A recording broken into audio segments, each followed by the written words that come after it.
കർത്താവിൻ്റെ ശ്രേഷ്ഠനാമം വാഴ്ത്തപ്പെടുമാറാകട്ടെ. ഈ പന്തലിന് കീഴിലും മാധ്യമങ്ങളിലൂടെ വിദൂരങ്ങളിലിരുന്നും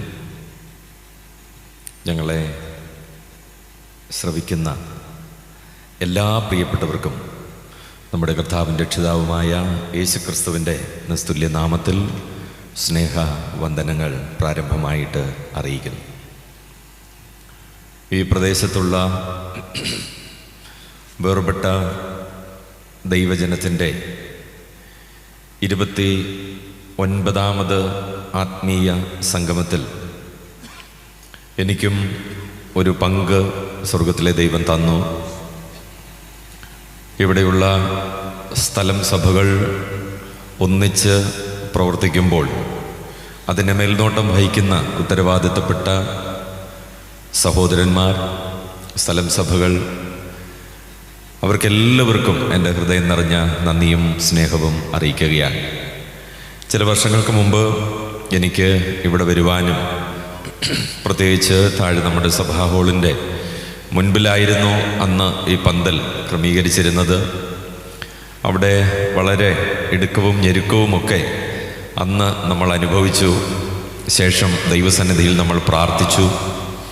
ഇത്ര വിശാലമായ ഒരു കൺവെൻഷൻ ഗ്രൗണ്ട് സ്വർഗത്തിലെ ദൈവം നമുക്ക് തന്നതോർത്ത് നമുക്ക് ദൈവത്തിന് സ്തോത്രം പറയാം. ഹല്ലേലൂയ. ദൈവം അല്പം കൊണ്ടും അധികം കൊണ്ടും പ്രവർത്തിക്കുന്ന ഒരു ദൈവമാണ്. നമ്മളുടെ കർത്താവിന് വേണ്ടി നമ്മൾ ചെയ്യുന്ന ശുശ്രൂഷകൾ അത് എത്രത്തോളം അനുഗ്രഹിക്കപ്പെട്ട നിലയിൽ, മെച്ചപ്പെട്ട നിലയിൽ നമുക്കത് ചെയ്യാൻ സാധിക്കുമോ ആ നിലയിൽ ചെയ്യണം എന്നുള്ളതാണ് എൻ്റെ അഭിമതം. ഇന്ന് പകലിലും സഹോദരന്മാരോട് സംസാരിച്ചപ്പോൾ കഴിഞ്ഞ ദിവസങ്ങളിൽ ഇവിടെ ചില ക്രമീകരണങ്ങളൊക്കെ ചെയ്യേണ്ടതായിട്ടുണ്ടായിരുന്നു. നിങ്ങൾക്ക് കാണാനായിട്ട് സാധിക്കും. വളരെ മനോഹരമായ ഒരു സ്നാനക്കുളം, അതിന് പേരുമിട്ടിട്ടുണ്ട് ശിലോഹും. നല്ല പേര് തന്നെയാണ് ആ സ്നാനക്കുളത്തിന് ഇട്ടിരിക്കുന്നത്. അങ്ങനെ പല ക്രമീകരണങ്ങൾ ഇതിനോടകം പ്രിയപ്പെട്ടവർക്ക് ചെയ്യാനായിട്ട് ഇടയായി തീർന്നു. പിന്നീട് പ്രിയപ്പെട്ടവർ അവരുടെ ആഗ്രഹങ്ങളൊക്കെ പറഞ്ഞത് ഇവിടെ ചില ക്രമീകരണങ്ങളിലൂടെ ചെയ്യേണ്ടതായിട്ടുണ്ട് എന്നാണ്. എനിക്ക് പറയാൻ ഒന്നേ ഉള്ളൂ, ഇത്രത്തോളം സഹായിച്ച ദൈവം ഇനിയും നമ്മെ തീർച്ചയായിട്ടും നടത്തും. അവൻ ശക്തനായ ദൈവമാണ്, വലിയവനായ ദൈവമാണ്. നമ്മൾ കർത്താവിന് വേണ്ടി വലിയ കാര്യങ്ങൾ ആഗ്രഹിക്കുമ്പോൾ അവിടുന്ന് അത് നിറവേറ്റി തരും എന്നുള്ളതിന് സംശയമൊന്നുമില്ല. അതിനനുസരിച്ച് നമ്മൾ വരുന്ന നാളുകളിൽ ഐക്യതയോടെ, ഒരു മനസ്സോടെ കർത്താവിന് ഏറ്റവും പ്രയോജനപ്രദമായ നിലയിൽ ഇന്ന് പകൽക്കാലം നമ്മൾ ചിന്തിച്ചതുപോലെ ആ ആത്മീക പക്വതയിലേക്ക് നാം ഓരോരുത്തരും വളർന്ന് നിഷ്കളങ്ക മക്കളായിട്ട് കർത്താവിനെ സേവിക്കുവാൻ, സ്നേഹിക്കുവാൻ ഇവിടെയുള്ള പ്രിയപ്പെട്ടവർക്ക് വരുന്ന നാളുകളിലും കർത്താവ് ധാരാളം കൃപ നൽകി അനുഗ്രഹിക്കട്ടെ എന്ന് പ്രാർത്ഥിക്കുന്നു. ഒരിക്കൽ കൂടെ എല്ലാവർക്കും എൻ്റെ ഹൃദയം നിറഞ്ഞ നന്ദിയും സ്നേഹവും ഞാൻ അറിയിക്കുകയാണ്. കർത്താവിൻ്റെ വേലയിൽ പ്രിയ ദൈവദാസൻ ഓർപ്പിച്ചതുപോലെ പലപ്പോഴും ശുശ്രൂഷകൾക്കൊക്കെ ഒരു വിരാമം കുറിക്കേണ്ട ചിന്തകളൊക്കെ എൻ്റെ മനസ്സിൽ വന്ന് അങ്ങനെയുള്ള സാഹചര്യങ്ങളിലൊക്കെ എത്തിപ്പെട്ടിട്ടുണ്ട്. എന്നാൽ അവിടെ നിന്നും കർത്താവ് പിന്നെയും എഴുന്നേൽപ്പിക്കുന്നു, നിർത്തുന്നു. അത് നിങ്ങളുടെ പ്രാർത്ഥനയാണ്. ഞാൻ എൻ്റെ ഹൃദയം നിറഞ്ഞ നന്ദി ഞാൻ അറിയിക്കുകയാണ്. എന്നെ ഓർത്ത് പ്രാർത്ഥിക്കുന്ന അനേക പ്രിയപ്പെട്ടവർ പ്രത്യേകിച്ച് ഈ പ്രദേശത്തുണ്ട് എന്നുള്ളതിന് സംശയമൊന്നുമില്ല. പലരും എന്നെ കാണുമ്പോൾ തന്നെ ഓടി വന്ന് പറയുന്ന ഒരു കാര്യമാണ്, ബ്രദറിന് വേണ്ടി ഞങ്ങൾ പ്രാർത്ഥിക്കാറുണ്ട്. ചിലരൊക്കെ പറയും ഒരു കുടുംബ പ്രാർത്ഥനയിൽ പോലും മുടങ്ങാതെ പ്രാർത്ഥിക്കാറുണ്ട്. എത്രയോ അനുഗ്രഹമാണത്. ദൈവം നിങ്ങളെ ധാരാളം വരുന്ന ദിവസങ്ങളിൽ അനുഗ്രഹിക്കട്ടെ, സഹായിക്കട്ടെ എന്ന് പ്രാർത്ഥിക്കുന്നു. ഇന്നലെ പ്രാർത്ഥിച്ച് ആരംഭിച്ച ഈ സുവിശേഷ യോഗം വരുന്ന ദിവസങ്ങളിലും അനുഗ്രഹിക്കപ്പെട്ട നിലയിൽ മുന്നോട്ട് പോകുവാൻ കർത്താവ് കൃപ നൽകട്ടെ. കഴിഞ്ഞ രാത്രിയിൽ കർത്താവിൻ്റെ ദാസൻ അലക്സ് ശാമുവൽ പ്രിയ ദൈവദാസന് കർത്താവിൻ്റെ വചനത്തിൽ നിന്നും അനുഗ്രഹിക്കപ്പെട്ട നിലയിൽ ദൈവവചനം അറിയിക്കുവാൻ കർത്താവ് കൃപ കൊടുത്തു. വരുന്ന ദിവസങ്ങളിലും ദൈവത്തിൻ്റെ ദാസന്മാർ കടന്നു വന്ന് അനുഗ്രഹിക്കപ്പെട്ട നിലയിൽ ദൈവത്തിൻ്റെ വചനം ഈ പ്രദേശത്ത് പ്രഘോഷിക്കുവാൻ ഇവിടെ കടന്നു വരുന്നവർക്ക് മാത്രമല്ല, വിദൂരങ്ങളിലിരുന്ന് ശ്രവിക്കുന്ന ഈ ഉച്ചഭാഷിണിയുടെ ശബ്ദപരിധിക്കുള്ളിൽ ശ്രവിക്കുന്ന എല്ലാ പ്രിയപ്പെട്ടവർക്കും അനുഗ്രഹങ്ങൾ ചൊരിയുമാറാകട്ടെ അതുമൂലം എന്ന് പ്രാർത്ഥിക്കുന്നു. നമുക്ക് വളരെ പ്രാർത്ഥനയോടുകൂടെ ദൈവവചനത്തിലേക്ക് നമ്മുടെ ശ്രദ്ധയെ നമുക്ക് തിരിക്കാം. നമുക്ക് ആദ്യമായിട്ട് അപ്പോസ്തല പ്രവൃത്തികൾ 2-ാം അധ്യായത്തിൽ നിന്നും ഒരു 3 വാക്യങ്ങൾ പ്രാരംഭമായിട്ട് നമുക്ക് വായിച്ച് കേൾക്കാം. അപ്പോസ്തല പ്രവൃത്തികൾ 2-ാം അധ്യായം 22, 23, 24 വാക്യങ്ങൾ പ്രാരംഭമായിട്ട് നമുക്കൊന്ന് വായിച്ച് കേൾക്കാം. ഇസ്രായേൽ പുരുഷന്മാരെ, ഈ വചനം കേട്ടുകൊള്ളുവിൻ.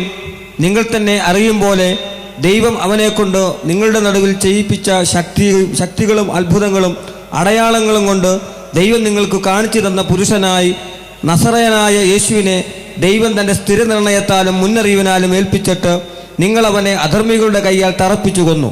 ദൈവമോ മരണപാശങ്ങളെ അഴിച്ചിട്ട് അവനെ ഉയർത്തെഴുന്നേൽപ്പിച്ചു. മരണം അവനെ പിടിച്ചു വെക്കുന്നത് അസാധ്യമായിരുന്നു. മതി. Thank you brother. ഇനി നമുക്ക് അനേക വാക്യങ്ങൾ വായിക്കേണ്ടതായിട്ടുണ്ട്. വായിച്ച് സഹായിക്കും എന്നുള്ളതോർത്തും കർത്താവിന് മഹത്വം കരേറ്റുകയാണ്. നമ്മൾ ഈ വായിച്ച വാക്യത്തിൽ നിന്നും ഒരു തലക്കെട്ട് ഒന്ന് അടർത്തിയെടുക്കാനായിട്ട് ഞാൻ ആഗ്രഹിക്കുകയാണ്. ഈ അധ്യായത്തിൽ നമ്മുടെ കർത്താവായ യേശുക്രിസ്തുവിനെ കുറിച്ച് പറഞ്ഞിട്ടുള്ള ചില പ്രത്യേകതകളാണ് ഇന്ന് രാത്രിയിൽ നമ്മൾ ചിന്തിക്കാനായിട്ട് പോകുന്നത്. അതിന് ഒരു തലക്കെട്ട് ഞാൻ ഇങ്ങനെ പറയാനായിട്ട് ആഗ്രഹിക്കുന്നു. 22-ാമത്തെ വാക്യത്തിലാണ്. 22-ാമത്തെ വാക്യത്തിൽ ദൈവം നിങ്ങൾക്ക് കാണിച്ചു തന്ന പുരുഷൻ. ദൈവം നിങ്ങൾക്ക് കാണിച്ചു തന്ന പുരുഷൻ. പെന്തക്കോസ്ത് നാളിൽ പെന്തക്കോസ്ത് ഉത്സവത്തിന് സംബന്ധിക്കുവാനായിട്ട് ദേശത്തിൻ്റെ വിവിധ ഭാഗങ്ങളിൽ നിന്നും യഹൂദന്മാരും യഹൂദ മതാനുസാരികളുമായിട്ടുള്ള അനേകം യഹൂദന്മാർ കൂടി വന്ന സമൂഹത്തോട് അപ്പോസ്തലനായ പത്രോസ് ദൈവത്തിൻ്റെ പരിശുദ്ധാത്മാവിൻ്റെ നിറവിൽ പ്രസംഗിക്കുന്ന ഒരു പ്രസംഗമാണ് ഇവിടെ രേഖപ്പെടുത്തിയിരിക്കുന്നത്. 2-ാം അധ്യായത്തിൽ അതിൻ്റെ 14 മുതലുള്ള വാക്യങ്ങളിലാണ് ആ പ്രസംഗം നമുക്ക് വായിക്കാനായിട്ട് ഇടയായിത്തീരുന്നത്. പത്രോസ് ചെയ്ത മറ്റു പ്രസംഗങ്ങളും അപ്പോസ്തല പ്രവൃത്തികളിൽ രേഖപ്പെടുത്തിയിട്ടുണ്ട്. 2-ാം അധ്യായത്തിൻ്റെ 14 മുതൽ 40 വരെ താൻ ചെയ്ത 1-ാമത്തെ ഒരു പ്രസംഗമാണ്. പെന്തക്കോസ്ത് സർമൺ എന്ന് വേണമെങ്കിൽ നമുക്ക് പറയാം. പെന്തക്കോസ്തിൽ ദൈവത്തിൻ്റെ പരിശുദ്ധാത്മാവിലൂടെ ദൈവത്തിൻ്റെ വചനം താൻ ഉച്ചയിസ്തുരം ഘോഷിക്കുന്നത് കാണാനായിട്ട് സാധിക്കുന്നുണ്ട്. അതിനുശേഷം 3-ാം അധ്യായത്തിൻ്റെ 12 മുതൽ 26 വരെയുള്ള വാക്യങ്ങളിൽ താൻ ദൈവാലയത്തിൽ നിന്ന് ഒരു പ്രസംഗം ചെയ്യുന്നതായിട്ടും കാണാനായിട്ട് സാധിക്കും. അത് വളരെ ബൃഹത്തായ വിശാലമായ ഒരു പ്രസംഗം ഇതുപോലെ അല്ല എങ്കിലും വളരെ അർത്ഥഗംഭീരമായ ഒരു പ്രസംഗമാണ് താൻ അവിടെ ചെയ്യുന്നത്. അതിനുശേഷം സന്നിദ്രീം സംഘത്തിൻ്റെ മുമ്പിൽ താൻ ഒരു ലഘു പ്രഭാഷണം നടത്തുന്നതായിട്ട് നമ്മൾ കാണാനായിട്ട് കഴിയുന്നുണ്ട്. അതിലെ ഒരു വാക്യമാണ് പ്രാർത്ഥനയിൽ ദൈവദാസൻ ഓർത്തതും. അപ്പോസ്തല പ്രവൃത്തികൾ 4-ാം അധ്യായത്തിൻ്റെ 8 മുതൽ 12 വരെയുള്ള വേദഭാഗങ്ങളിലാണ് ആ പ്രസംഗം രേഖപ്പെടുത്തിയിരിക്കുന്നത്. 4-ാമതായിട്ട് തന്നെ പല പ്രാവശ്യം അറസ്റ്റ് ചെയ്യുകയുണ്ടായി. 2-ാമത്തെ അറസ്റ്റിന് ശേഷം താൻ ധൈര്യത്തോടെ ദൈവത്തിൻ്റെ വചനം പറയുന്നത് 5-ാം അധ്യായത്തിൻ്റെ 29 മുതൽ 32 വരെയുള്ള വേദഭാഗങ്ങളിൽ നമുക്ക് വായിക്കാൻ സാധിക്കുന്നുണ്ട്. ഏറ്റവും ഒടുവിലായിട്ട് പത്രോസ് ചെയ്ത ഒരു പ്രസംഗം അപ്പോസ്തല പ്രവൃത്തികളിൽ രേഖപ്പെടുത്തിയിരിക്കുന്നത് 10-ാം അധ്യായം 34 മുതൽ 43 വരെയുള്ള വേദഭാഗങ്ങളിലാണ്. അങ്ങനെ 5 പ്രഭാഷണങ്ങളാണ് വിശേഷാൽ പത്രോസ് അപ്പോസ്തല പ്രവൃത്തികളിൽ ചെയ്യുന്നതായിട്ട് നമുക്ക് കാണാൻ കഴിയുന്നത്. അതിനു മുമ്പ് തന്നെ ദൈവത്തിൻ്റെ വചനമാകുന്ന ബൈബിളിൽ നിന്നാണ് ഞാൻ ഈ വേദഭാഗം ഉദ്ധരിച്ചത്. നമ്മുടെ എല്ലാവരുടെയും കരങ്ങളിൽ ഈ ഒരു വിശുദ്ധ വേദപുസ്തകം ഉണ്ട് എന്നുള്ളതാണ്. നമ്മൾ ധൈര്യത്തോടെ ഈ പുസ്തകം കൊണ്ടു നടക്കുന്നത് എന്തിനാണ്? അങ്ങനെ ഒരു ചോദ്യം ചോദിച്ചു കഴിഞ്ഞാൽ അനേക ഉത്തരം നമുക്ക് മനസ്സിലാക്കാനായിട്ട് സാധിക്കും. ഒരുപക്ഷെങ്കിൽ വിദൂരങ്ങളിലിരുന്ന് ഒരുപക്ഷെങ്കിൽ അവരൊക്കെ ഇങ്ങനെ ചിന്തിക്കുന്നുണ്ടാകാം, എന്തിനാണ് ഇവർ ഈ പുസ്തകത്തിൽ നിന്ന് ഇത്രമാത്രം ഉച്ചൈസ്വരം വർഷാവർഷങ്ങൾ അല്ലെങ്കിൽ കവലകൾ തോറും നിന്നുകൊണ്ട് ഇങ്ങനെ പ്രസംഗിക്കുന്നത് എന്തിനാണ് എന്നൊരുപക്ഷെങ്കിൽ ചിന്ത വന്നേക്കാം. ഈ ലോകത്തിൽ അനേക പുസ്തകങ്ങൾ ഉണ്ടായിട്ടുണ്ട്. അനേകം കോടികൾ വിറ്റഴിക്കപ്പെട്ട പുസ്തകങ്ങൾ ഒരുപക്ഷെങ്കിൽ ഉണ്ടായിരിക്കാം. എന്നാൽ വളരെ ധൈര്യത്തോടെ ഞങ്ങൾക്ക് പറയാനായിട്ട് സാധിക്കും, ഈ ലോകത്തിൽ ഏറ്റവും അധികം വിറ്റഴിക്കപ്പെട്ടിട്ടുള്ള, ഏറ്റവും അധികം ഭാഷകളിൽ വിവർത്തനം ചെയ്യപ്പെട്ടിട്ടുള്ള ഒരു പുസ്തകമെന്ന് പറയുന്നത് വിശുദ്ധ ബൈബിളാണ്. എന്നാൽ ഈ വിശുദ്ധ ബൈബിളിനെ ഈ ഭൂമിയിൽ നിന്നും തച്ചുടച്ച് നീക്കം ചെയ്യുവാനായിട്ട് അനേകർ ശ്രമിച്ചിട്ടുണ്ട് എന്നുള്ളതാണ്. അമേരിക്കയിലെ ഇംഗർസോൾ എന്ന് പറയുന്ന ഒരു നാസ്തികൻ, അല്ലെങ്കിൽ ദൈവം ഇല്ല എന്ന് പറയുന്ന ഒരു മനുഷ്യൻ, ആ മനുഷ്യൻ ഇങ്ങനെയാണ് പറഞ്ഞത്. 15 വർഷത്തിനുള്ളിൽ, അദ്ദേഹത്തിൻ്റെ ജീവിതകാലത്ത് അദ്ദേഹം പറഞ്ഞതാണ്, 15 വർഷത്തിനുള്ളിൽ ഈ പുസ്തകം ഞാൻ ഒരു ശവദർശനശാലയിൽ ഞാൻ ആക്കുമെന്നാണ്. അതായത് മമ്മികളൊക്കെ സൂക്ഷിക്കുന്ന ഒരു മ്യൂസിയത്തിൽ ഒരു ചത്ത പുസ്തകമായിട്ട്, ജീവനില്ലാത്ത ഒരു പുസ്തകമായിട്ട് അവിടെ ഞാൻ ശേഷിപ്പിക്കും, അതിനു വേണ്ടിയുള്ള എല്ലാ കാര്യങ്ങളും ഞാൻ ചെയ്യും എന്ന് പറഞ്ഞു. എന്നാൽ അത്രയും പോലും വർഷം എടുത്തോന്നറിയത്തില്ല, ആ മനുഷ്യൻ ഈ ഭൂമിയിൽ നിന്ന് മാറ്റപ്പെട്ടു എന്നുള്ളതാണ്. നമുക്കറിയാം, വോൾട്ടയർ എന്ന് പറയുന്ന ഒരു മനുഷ്യൻ, അദ്ദേഹവും പറഞ്ഞു, എൻ്റെ ആയുസ്സിൻ ഉള്ളിൽ, അല്ലെങ്കിൽ എൻ്റെ ആയുസ്സിനുള്ളിൽ തന്നെ ഞാൻ ഈ പുസ്തകം ഈ ഭൂമിയിൽ നിന്ന് മാറ്റുന്നതിന് വേണ്ടി എന്നാലാവുന്നതെല്ലാം ഞാൻ ചെയ്യും എന്ന് പറഞ്ഞു. എന്നാൽ ഫ്രാൻസിലെ ഈ വോൾട്ടയർ താമസിച്ച വീടാണ്, ഞാൻ ചരിത്രം വായിച്ചത് ഇങ്ങനെയാണ്, British and foreign Bible society ഏറ്റെടുത്തിട്ട് ലോകമെമ്പാടും കോടിക്കണക്കിന് ബൈബിളുകൾ പ്രചരിപ്പിക്കുവാൻ, അല്ലെങ്കിൽ അവിടെ നിന്നും ഒഴുകുവാനായിട്ട് ഇടയായി തീർന്നു എന്നുള്ളതാണ്. അതുകൊണ്ട് എൻ്റെ പ്രിയമുള്ളവരെ, അങ്ങനെ ബൈബിളിൻ്റെ ചരിത്രം മുന്നോട്ട് പോവുകയാണ്. ഈ ബൈബിളിനോട് ആരൊക്കെ എതിർത്തിട്ടുണ്ടോ അവരെല്ലാം ഈ പുസ്തകമെടുക്കുവാൻ പ്രേരിപ്പിച്ച ഒരു ഘടകമുണ്ട്. അതിൽ ഒരാളാണ് ഞാനും എന്ന് പറയുന്നു. അത് വളരെ വിഷമത്തോടു കൂടിയാണ് ഞാൻ പറയുന്നത്. ഈ ബൈബിളുമായിട്ട് നേരിട്ടൊരു മനുഷ്യൻ എൻ്റെ അടുക്കൽ വരാൻ ഭയപ്പെട്ടിട്ടുണ്ട്. ആരൊക്കെ വന്നിട്ടുണ്ടോ അവരുടെ കരങ്ങളിൽ നിന്നും ബൈബിൾ പിടിച്ചു വാങ്ങി അത് വലിച്ചെറിഞ്ഞ് അവരെ പറഞ്ഞു വിട്ടിട്ടേ ഉള്ളൂ. എന്നാൽ ദൈവത്തിന് സ്തോത്രം, കാലങ്ങൾ കഴിയുന്നതിന് മുമ്പേ, അനേക കാലങ്ങൾ കഴിയുന്നതിന് മുമ്പേ ആ ബൈബിൾ എടുക്കുവാൻ ദൈവം എന്നെയും ഇടയാക്കി എന്നുള്ളതാണ്. ഈ ബൈബിൾ നരഭോജികളെ നരസ്നേഹികളാക്കി മാറ്റുന്ന പുസ്തകമാണ്. ഈ ബൈബിൾ പ്രവർത്തിക്കുന്ന ഒരു പുസ്തകമാണ്, ജീവനുള്ള ഒരു പുസ്തകമാണ് എന്ന് പറയുന്നതിന് സംശയമൊന്നുമില്ല. ഈ ബൈബിളിനെ ഈ ഭൂമിയിൽ നിന്ന് മാറ്റാനായിട്ട് എത്രയോ ആളുകൾ ശ്രമിക്കുന്നു, ഇന്നും ശ്രമിച്ചുകൊണ്ടിരിക്കുന്നു. അതുകൊണ്ട് ആരും ഭയപ്പെടേണ്ട ആവശ്യമില്ല. ഈ ബൈബിളിനെ എത്രത്തോളം ഈ ഭൂമിയിൽ നിന്ന് മാറ്റാൻ ആളുകൾ ശ്രമിക്കുന്നുണ്ടോ അത്രത്തോളം ആളുകൾ കർത്താവിങ്കിലേക്ക് അടുക്കും എന്നുള്ളതിന് യാതൊരു സംശയവുമില്ല. ഈ ബൈബിളിൻ്റെ അനേക പ്രത്യേകതകൾ 1-2 ഞാനൊന്ന് പറഞ്ഞുകൊള്ളട്ടെ. ഇതൊരു ആധ്യാത്മിക സാഹിത്യമാണ്. ഈ പുസ്തകം ആരൊക്കെ എടുത്തിട്ടുണ്ടോ, ആരൊക്കെ വായിച്ചിട്ടുണ്ടോ അവരെല്ലാവരും ആധ്യാത്മികമായിട്ട് അതിൻ്റെ അത്യുച്ചകോടിയിൽ അവർക്കെല്ലാം എത്താനായിട്ട് ഇടയായി തീർന്നിട്ടുണ്ട്. നമ്മളും അതുകൊണ്ടാണ് ഈ തിരുവെഴുത്ത്, ഈ ദൈവത്തിൻ്റെ വചനം നമ്മളുടെ മാറോട് അടക്കിപ്പിടിച്ച് നമ്മൾ എപ്പോഴും കൊണ്ടുപോകുവാൻ നമ്മൾ ധൈര്യപ്പെടുന്നത്.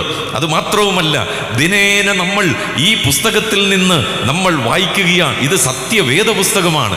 ഇത് വായിക്കുമ്പോൾ അതിലൂടെ നമുക്ക് ലഭിക്കുന്ന ആത്മീക പ്രചോദനമെന്ന് പറയുന്നത് എത്രയോ വലുതാണ്. അതുകൊണ്ട് ഇന്നുവരെ ബൈബിൾ വായിക്കാത്ത ആരെങ്കിലും ഞങ്ങളെ ശ്രവിക്കുന്നുണ്ടെങ്കിൽ നിങ്ങൾ ഞങ്ങളെ ഒന്ന് സമീപിച്ചാൽ നിങ്ങൾക്ക് ഞങ്ങൾ സൗജന്യമായിട്ട് ബൈബിൾ തരാം.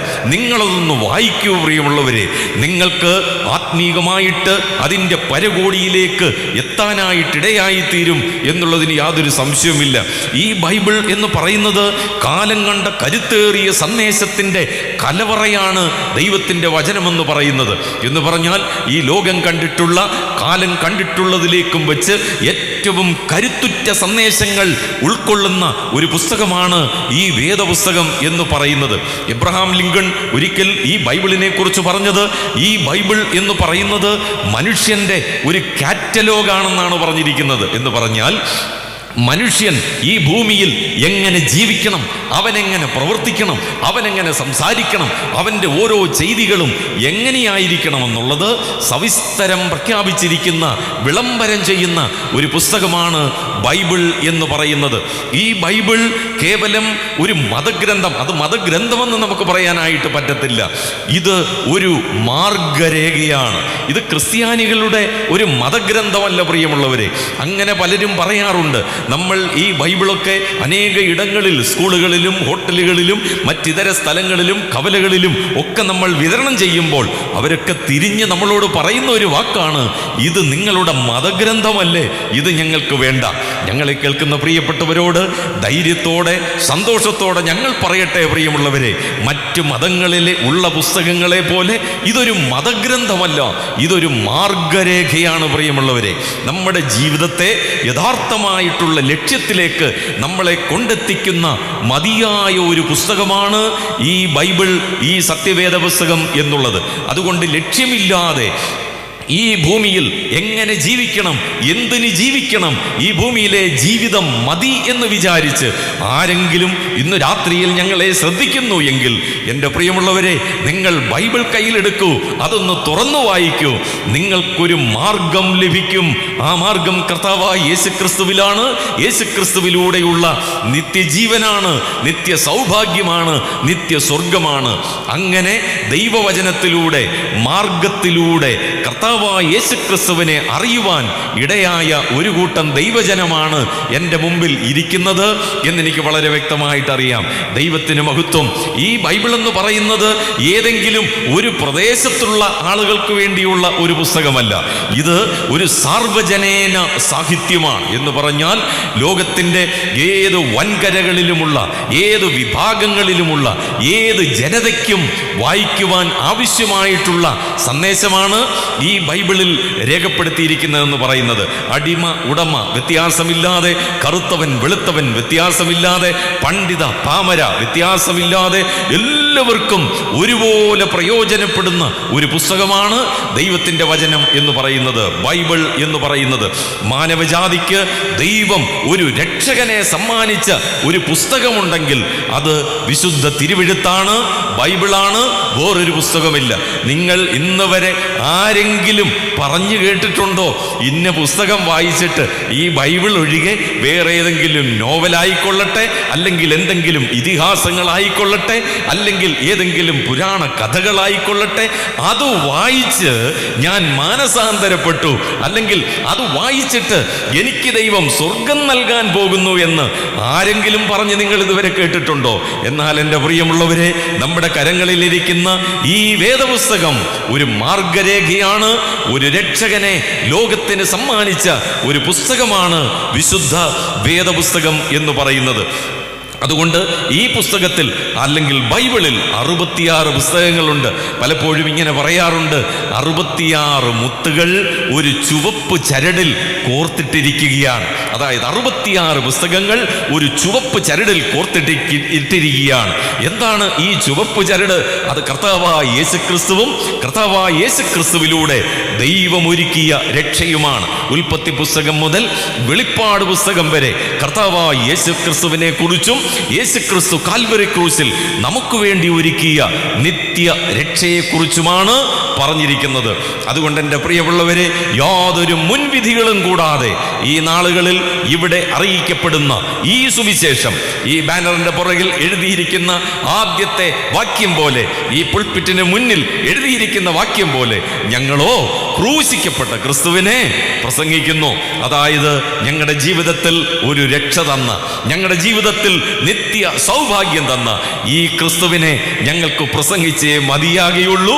ജീവൻ പോവോളം ഞങ്ങൾ പ്രസംഗിക്കും.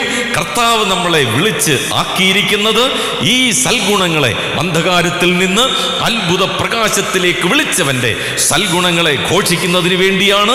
അതുകൊണ്ട് ധൈര്യത്തോടെ കർത്താവ് നമുക്ക് അവസരം തരുന്നിടത്തോളം കാലം ഇതിൽ നിന്ന് പ്രസംഗിക്കുവാൻ കർത്താവ് നമുക്ക് കൃപ നൽകുമാറാകട്ടെ. പ്രിയമുള്ളവരെ, അത്രമാത്രം ബൈബിളിനെ കുറിച്ച് പറഞ്ഞ് വളരെ പെട്ടെന്ന് തന്നെ ഞാൻ അപ്പോസ്തല പ്രവൃത്തിയിലേക്ക് ഒന്ന് പ്രവേശിക്കാനായിട്ട് പോവുകയാണ്. അപ്പോസ്തല പ്രവൃത്തികൾ ഒരു ഉപദേശപരമായിട്ട് മൊത്തത്തിൽ രേഖപ്പെടുത്തിയിരിക്കുന്ന ഒരു പുസ്തകമല്ല, മറിച്ച് അതൊരു ചരിത്ര പുസ്തകമാണ്. അതായത് ദൈവസഭയുടെ ചരിത്രം രേഖപ്പെടുത്തിയിരിക്കുകയാണ്. അതായത് ദൈവത്തിൻ്റെ പരിശുദ്ധാത്മാവ് ഈ ഭൂമിയിലേക്ക് വന്ന് തൻ്റെ പ്രവർത്തനങ്ങൾ എങ്ങനെയാണ് ആരംഭിച്ചത് എന്നുള്ളത് ഈ അപ്പോസ്തല പ്രവൃത്തികളിലാണ് രേഖപ്പെടുത്തിയിരിക്കുന്നത്. ഈ അപ്പോസ്തല പ്രവൃത്തികളെ കുറിച്ച് ചില കാര്യങ്ങൾ ഞാനൊന്ന് വളരെ പെട്ടെന്ന് ആമുഖമായിട്ട് ഒന്ന് സൂചിപ്പിച്ച് നമ്മൾ ചിന്തിക്കേണ്ട വേദഭാഗത്തിലേക്ക് വരാനായിട്ട് ഞാൻ ആഗ്രഹിക്കുകയാണ്. ബൈബിൾ ഉൽപ്പത്തി പുസ്തകം മുതൽ വെളിപ്പാട് പുസ്തകം വരെ ഏതാണ്ട് 99% എഴുതാനും യഹൂദന്മാരെയാണ് ദൈവം ഉപയോഗിച്ചതെങ്കിൽ അതിൽ ഒരാള് ജാതീയനായിട്ടുള്ള ഒരാളെ ദൈവം ഉപയോഗിച്ചിട്ടുണ്ട്. അത് മറ്റാരുമല്ല, ഈ അപ്പോസ്തല പ്രവൃത്തി എഴുതിയിരിക്കുന്ന ലൂക്കോസ് തന്നെയായിരുന്നു. ലൂക്കോസിന്റെ പേര് കേൾക്കുമ്പോൾ തന്നെ നമുക്കറിയാം. അതായത് ദൈവസഭ സ്ഥാപിക്കപ്പെട്ടിട്ട് അഥവാ പെന്തക്കോസ്തലിന് നാളിന് ശേഷം ഏതാണ്ട് 30 വർഷം കഴിഞ്ഞാണ് ഈ അപ്പോസ്തല പ്രവൃത്തികൾ രേഖയാക്കാൻ ഈ ദൈവദാസനെ ദൈവം ഉപയോഗിക്കുന്നത്. നമുക്കറിയാം ഈ ലൂക്കോസ് ആരായിരുന്നു എന്ന് നമുക്കറിയാം. അദ്ദേഹം ഒരു വൈദ്യനായിരുന്നു, അദ്ദേഹം ഒരു ഡോക്ടറായിരുന്നു. അദ്ദേഹം ഈ ഡോക്ടർ പണിയൊക്കെ വിട്ട് കർത്താവിൻ്റെ വേലയ്ക്ക് വേണ്ടി സമർപ്പിച്ചു കഴിഞ്ഞപ്പോൾ ദൈവം വിശേഷാൽ തന്നെ ഉപയോഗിച്ച 3 തലങ്ങളുണ്ട്. ഒന്നാമത് ദൈവം തന്നെ ഉപയോഗിച്ചത് മിഷണറിമാരുടെ കൂടെ അവരുടെ കൂടെ സഞ്ചരിക്കുവാനായിട്ടാണ്. അത് മുഖാന്തരം പല പ്രയോജനങ്ങൾ ഉണ്ടായി എന്ന് നമുക്കറിയാം. അപ്പോസ്തല പ്രവൃത്തികൾ പ്രത്യേകിച്ച് അപ്പോസ്തലനായ പൗലോസൊക്കെ ചെയ്ത 2ാമത്തെ മിഷണറി യാത്രയിലാണ് ഈ ലൂക്കോസിനെ ത്രോവാസിൽ വെച്ച് രംഗപ്രവേശനം ചെയ്യുന്നതായിട്ട് നമ്മൾ കാണുന്നത്. അപ്പോസ്തലന്മാരോട് കൂടെ താൻ യാത്ര ചെയ്തു എന്നുള്ളതാണ്. ഞാൻ പലപ്പോഴും ചിന്തിക്കാറുണ്ട്, എന്തിന് ഇങ്ങനെ ഒരു വൈദ്യനെ ഈ മിഷണറി യാത്രയിൽ പൗലോസിനോടൊപ്പം ദൈവം അയച്ചത് എന്ന് ഞാൻ ഇനി ചിന്തിക്കുകയുണ്ടായി. എനിക്ക് അനേക ഉത്തരങ്ങൾ കിട്ടിയെങ്കിലും എനിക്ക് ദൈവസന്നിധിയിൽ സന്തോഷിക്കാനിടയാക്കിയ ഒരു വസ്തുത മാത്രം ഞാനൊന്ന് പറഞ്ഞുകൊള്ളട്ടെ. നമുക്കറിയാം അപ്പോസ്തലനായ പൗലോസിന്റെ ജീവിതത്തിൽ തൻ്റെ ജഡത്തിൽ ഒരു ബലഹീനതയുണ്ടായിരുന്നു, ഒരു ശൂലമുണ്ടായിരുന്നു. ഇന്ന് പകൽക്കാലവും നമ്മളത് ചിന്തിക്കുകയുണ്ടായി. അത് ദൈവനാമ മഹത്വത്തിനു വേണ്ടി ലൈഫ് ലോങ് തൻ്റെ ജീവപര്യന്തം ദൈവം കൊടുത്തിരിക്കുന്ന ഒരു കാര്യമാണ്. അതുമാത്രമല്ല, താൻ ചെല്ലുന്നിടത്തെല്ലാം കല്ലേറും അതുപോലെ തന്നെ ഉപദ്രവങ്ങളും നഗരത്തിലൂടെ വലിച്ചിഴക്കലും ദേഹം ആസകലം മുറിയുന്നു, അല്ലെങ്കിൽ 1 കുറയ 40 അടി എത്രയോ പ്രാവശ്യം കൊള്ളുന്നു. അങ്ങനെയൊക്കെ ആണെങ്കിൽ ഒരു കാര്യം ചിന്തിച്ചു കൊള്ളുക, തൻ്റെ ദേഹമാസകലം വ്രണങ്ങളും വേദനകളും അതിൻ്റെ കൂടെ ജഡത്തിലെ ശൂലവും എങ്ങനെ കർത്താവിൻ്റെ വേല മുന്നോട്ട് ചെയ്യും? അതിൻ്റെ കൂടെ കർത്താവ് പറഞ്ഞു, നിന്റെ ശൂലം ഞാൻ എന്ത് ചെയ്യത്തില്ല. ഇന്ന് നമ്മൾ ചിന്തിച്ചതാ, ഞാൻ എന്ത് ചെയ്യത്തില്ല, മാറ്റിത്തരത്തില്ല, പക്ഷേ എൻ്റെ കൃപ നിനക്ക് മതി. അതിൻ്റെ കൂടെ ഒരു ഡോക്ടറെ കൂടെ തന്നിട്ടുണ്ട്. നോയിക്കേ, ദൈവം ചെയ്യുന്ന പോംവഴികൾ നോയിക്കേ. ഇങ്ങനെയാണെങ്കിൽ പൗലോസിനൊരു ഹോസ്പിറ്റലിൽ പോകേണ്ടതായിട്ട് വന്നില്ല. ഒരു ഡോക്ടറിനെ, ഒരു വൈദ്യനെ തൻ്റെ കൂടെ പറഞ്ഞയക്കുകയാണ്. എൻ്റെ പ്രിയമുള്ളവരെ, ഞാൻ പറയട്ടെ, ദൈവം നമ്മുടെ ജീവിതത്തിൽ ഇങ്ങനെയുള്ള പ്രശ്നങ്ങളിലൂടെയും പ്രതിസന്ധികളിലൂടെയും പ്രതികൂലങ്ങളിലെയും ഒക്കെ കടത്തിവിടുമ്പോൾ ദൈവം അതിനുള്ള പരിഹാര മാർഗങ്ങളിലൂടെ നമുക്ക് തരും എന്നുള്ളത് ഇതിലൂടെ നമുക്ക് മനസ്സിലാക്കാൻ പറ്റുന്ന ഒരു കാര്യമാണ്. അതുമാത്രമല്ല, താൻ ഒരു ഡോക്ടറായി ഇങ്ങനെ തുടർന്ന് കർത്താവിൻ്റെ വേലയ്ക്ക് താൻ സമർപ്പിച്ചു കഴിഞ്ഞപ്പോൾ താൻ 2ാമത്തെ മിഷണറി യാത്രയിൽ ആ ടീം ആദ്യമായിട്ട് സ്ഥാപിക്കപ്പെട്ട ഒരു സ്ഥലം സഭയാണ് ഫിലിപ്പിയ സഭ എന്ന് പറയുന്നത്. ആ ഫിലിപ്പിയ സഭയിൽ ആരാണ് കർത്താവിൻ്റെ ഒരു ശുശ്രൂഷകനായിട്ട് അവിടെ മുന്നോട്ട് പോകേണ്ടത് എന്നുള്ള ഒരു ചിന്ത വന്നപ്പോൾ അപ്പോസ്തലനായ പൗലോസിന് യാതൊരു സംശയവുമില്ലാതെ ഈ ലൂക്കോസിനെ അപ്പോസ്തലനായ പൗലോസ് എവിടെയാക്കി? ഫിലിപ്പിയയിലാക്കി. അത് അപ്പോസ്തല പ്രവൃത്തികളിൽ നമുക്ക് വായിക്കാനായിട്ട് സാധിക്കും. എങ്ങനെ മനസ്സിലാക്കാനായിട്ട് സാധിക്കും? അപ്പോസ്തല പ്രവൃത്തിയിലെ ഞങ്ങൾ പ്രയോഗം ഒന്ന് നോക്കിയാൽ മതി. അപ്പോസ്തല പ്രവൃത്തിയിൽ ഞങ്ങൾ എന്ന് എവിടൊക്കെ പറഞ്ഞിട്ടുണ്ടോ അവിടെയൊക്കെ ഈ കൂട്ടത്തിൽ ലൂക്കോസ് ഉണ്ട്. അവർ എന്ന് പറയുന്നിടത്തൊക്കെ ലൂക്കോസ് ഇല്ല. അങ്ങനെ നമ്മൾ പഠിക്കുകയാണെങ്കിൽ ഈ ലൂക്കോസ് ഫിലിപ്പിയിലെ ഒരു ശുശ്രൂഷകനായിട്ട്, ഒരു പാസ്റ്ററായിട്ട്, ഒരു ദൈവദാസനായിട്ട് തനിക്ക് സേവനമനുഷ്ഠിക്കാനായിട്ട് ഇടയായിത്തീരുന്നു. നമ്മുടെ ദൃഷ്ടിയിലൊക്കെ നമ്മൾ പറയും, അയ്യോ ഡോക്ടർ പണിയല്ലേ നല്ലത്, ഉപദേശിപ്പണി അല്ലല്ലോ. ഈ ഡോക്ടർ പണിയൊക്കെ വിട്ട് എങ്ങനെയാ ഉപദേശിപ്പണിക്ക് ഇറങ്ങുന്നേ? നമുക്ക് നല്ലൊരു മാതൃകയാണ് ജോലി, അല്ലെങ്കിൽ അത് ഭാരപ്പെട്ട് കർത്താവിൻ്റെ വേലയ്ക്ക് വേണ്ടി സമർപ്പിക്കാൻ വെമ്പൽ കൊണ്ടിട്ടും മടി കാണിച്ചിരിക്കുന്ന ഏതെങ്കിലും പ്രിയപ്പെട്ടവർ, ഏതെങ്കിലും ദൈവമക്കൾ ഇവിടെ ഇരിപ്പുണ്ടെങ്കിൽ ഈ ലൂക്കോസ് നമുക്ക് നല്ലൊരു മാതൃകയാണ്. അദ്ദേഹത്തിൻ്റെ ജീവിതത്തിലെ ആ സ്റ്റെതസ്കോപ്പൊക്കെ ഒന്ന് മാറ്റിവെച്ച് കർത്താവിൻ്റെ വേലയ്ക്ക് വേണ്ടി താൻ മുന്നോട്ട് പോവുകയാണ്. ഒരു കാര്യം കൂടെ ഞാനൊന്ന് പറഞ്ഞുകൊള്ളട്ടെ.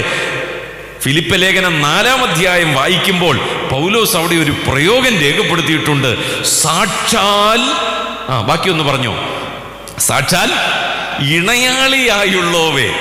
ആ വാക്കൊക്കെ സ്വന്തം ഭാര്യയ്ക്ക് വേണ്ടിയൊക്കെ ഉപയോഗിക്കാൻ പറ്റിയ വാക്കാണെന്ന് പറഞ്ഞാൽ ഏറ്റവും നല്ല കൂട്ടാളിയായിട്ട് എന്ന് പറഞ്ഞാൽ തനിക്ക് തുല്യചിത്തനായിട്ട് കരുതാൻ ഒരു മനുഷ്യനെ പോലെ എന്ന് പറഞ്ഞാൽ പൗലോസ് സമം ലൂക്കോസ് എത്ര നല്ല ഒരു മാതൃകയായിട്ട് താൻ മാറി എന്നുള്ളതാണ്. അതുകൊണ്ട് എൻ്റെ പ്രിയമുള്ളവരെ, കർത്താവിന് വേണ്ടി സമർപ്പിച്ചു കഴിഞ്ഞാൽ കർത്താവ് നമ്മളെ ഉപയോഗിക്കുന്ന വിധങ്ങൾ എത്രയോ വലുതാണ് എന്ന് നമുക്ക് മനസ്സിലാക്കാനായിട്ട് സാധിക്കും. ഈ ലൂക്കോസിന് ഒരിക്കലും തിരിഞ്ഞു ചിന്തിക്കേണ്ടതായിട്ട് വന്നില്ല. കർത്താവേ, ഞാൻ ആ വൈദ്യപ്പണി വിട്ടതുകൊണ്ട് എന്ന് ചിന്തിക്കാനായിട്ട് വന്നിട്ടില്ല. നമ്മുടെയൊക്കെ ജീവിതത്തിൽ നമ്മൾ അത് അനുഭവിക്കുന്ന കാര്യങ്ങളാണല്ലോ.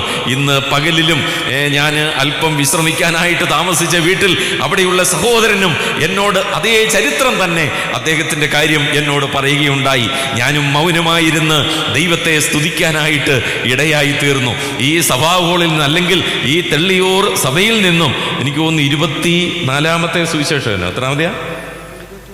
22, 23 ഏറ്റവും ഒടുവിലത്തെ ആള് അദ്ദേഹമാണ് എന്ന് പറഞ്ഞാൽ ഇന്ന് നമ്മളുടെ സ്ഥലം സഭകളിൽ നിന്ന് കർത്താവിൻ്റെ വേലയ്ക്ക് വേണ്ടി മാറുന്നവർ വളരെ ചുരുക്കമാണ്. എന്നാൽ ഈ അന്ത്യനാളുകളിൽ കർത്താവിൻ്റെ വേലയ്ക്ക് വേണ്ടി ദൈവമക്കൾ സമർപ്പിക്കപ്പെട്ടേ മതിയാകുകയുള്ളൂ. അതുകൊണ്ട് ആരെങ്കിലും എന്നെ കേൾക്കുന്നെങ്കിൽ ഈ ദൈവവചനം കേൾക്കുമ്പോൾ തന്നെ നിങ്ങൾക്ക് കർത്താവിൻ്റെ വേലയ്ക്ക് വേണ്ടി വിളിയുണ്ട് എങ്കിൽ ഇന്ന് രാത്രി തന്നെ കർത്താവിന് വേണ്ടി സമർപ്പിക്കുവാൻ കർത്താവ് കൃപ നൽകുമാറാകട്ടെ. പ്രിയമുള്ളവരെ, അങ്ങനെ വൈദ്യൻ ഇതാ ഒരു പാസ്റ്ററായിട്ട് മാറുകയാണ്. ഇനിയും പാസ്റ്ററായിട്ട് മാത്രമല്ല, അതിനുശേഷം അദ്ദേഹത്തെ പിന്നെ നമ്മൾ കാണുന്നത് റോമിലെ കാരാഗൃഹത്തിലാണ്. എന്തിനാണ് ഈ സുവിശേഷ വേല അല്ലെങ്കിൽ ഈ ശുശ്രൂഷയൊക്കെ വിട്ട് താൻ എന്തിനു വേണ്ടിയാണ് ഈ കാരാഗൃഹത്തിൽ പോയി കിടന്നത്? അദ്ദേഹത്തെ ആരെങ്കിലും കാരാഗൃഹത്തിൽ പിടിച്ചിട്ടതാണോ? അല്ല. ഇനിയും ഫിലേമോന്റെ ലേഖനം എഴുതുമ്പോൾ, കൊലോസ് ലേഖനം എഴുതുമ്പോൾ പൗലോസ് പറയുന്നുണ്ട്, ലൂക്കോസ് എന്നോട് കൂടെയുണ്ട് എന്ന് പറഞ്ഞാൽ റോമിലെ കാരാഗൃഹത്തിലിരുന്ന് എഴുതുകയാണ്. ഇപ്പോൾ ഏതെങ്കിലും ദൈവദാസന്മാരെ ജയിലിൽ പിടിച്ചിട്ടു എന്ന് വിചാരിക്കുക, കാരാഗൃഹത്തിൽ പിടിച്ചിട്ടു എന്ന് വിചാരിക്കുക. നമ്മൾ ആരെങ്കിലും അവരുടെ കൂടെ പോയി കിടക്കാൻ താല്പര്യപ്പെടുവോ? നമ്മളാരും കൂടെ പോയി കിടക്കത്തില്ല. പക്ഷെ നമ്മൾ പ്രാർത്ഥിക്കും, എന്താ? കർത്താവേ, എത്രയും പെട്ടെന്ന് ഈ സഹോദരനെ വിടുവിക്കണമേ എന്ന്. എന്നാൽ നമ്മുടെ ലൂക്കോസ് അങ്ങനെയല്ലായിരുന്നു. അദ്ദേഹം ഒരു തീരുമാനമെടുത്തു, ഞാനും പൗലോസിനോടൊപ്പം എവിടെ പോയി കിടക്കാൻ പോവാ? കാരാഗൃഹത്തിൽ പോയി കിടക്കാൻ പോവാ. ഇങ്ങനെ ഉണ്ടോ ഒരു തീരുമാനം? ഈ വൈദ്യനെ നോക്കി, ഈ ഡോക്ടർ ലൂക്കോസിനെ നോക്കി ലോകം ഒരുപക്ഷെങ്കിൽ പഴിച്ചേക്കാം, ഇതുപോലെ ബുദ്ധിയില്ലാത്ത ഒരു മനുഷ്യൻ. പക്ഷെങ്കിൽ അദ്ദേഹത്തിന് ദൈവം കൊടുത്ത ബുദ്ധിയാണെന്ന് ഞാൻ പറയുകയാണ്. ദൈവത്തിന്റെ ഹിതമനുസരിച്ച് താൻ ആ കാര്യങ്ങൾ ചെയ്തു എന്നേ എനിക്ക് മനസ്സിലാക്കാനായിട്ട് സാധിക്കത്തുള്ളൂ. താൻ ആ കാരാഗൃഹത്തിൽ കിടന്ന് എന്തായിരുന്നു തൻ്റെ ശുശ്രൂഷ? ഒരു പക്ഷെങ്കിൽ ഒന്നാമത്തെ ശുശ്രൂഷ ഒരു പക്ഷെങ്കിൽ ഈ പൗലോസിനെ ശുശ്രൂഷിക്കണം എന്നുള്ളതായിരിക്കണം.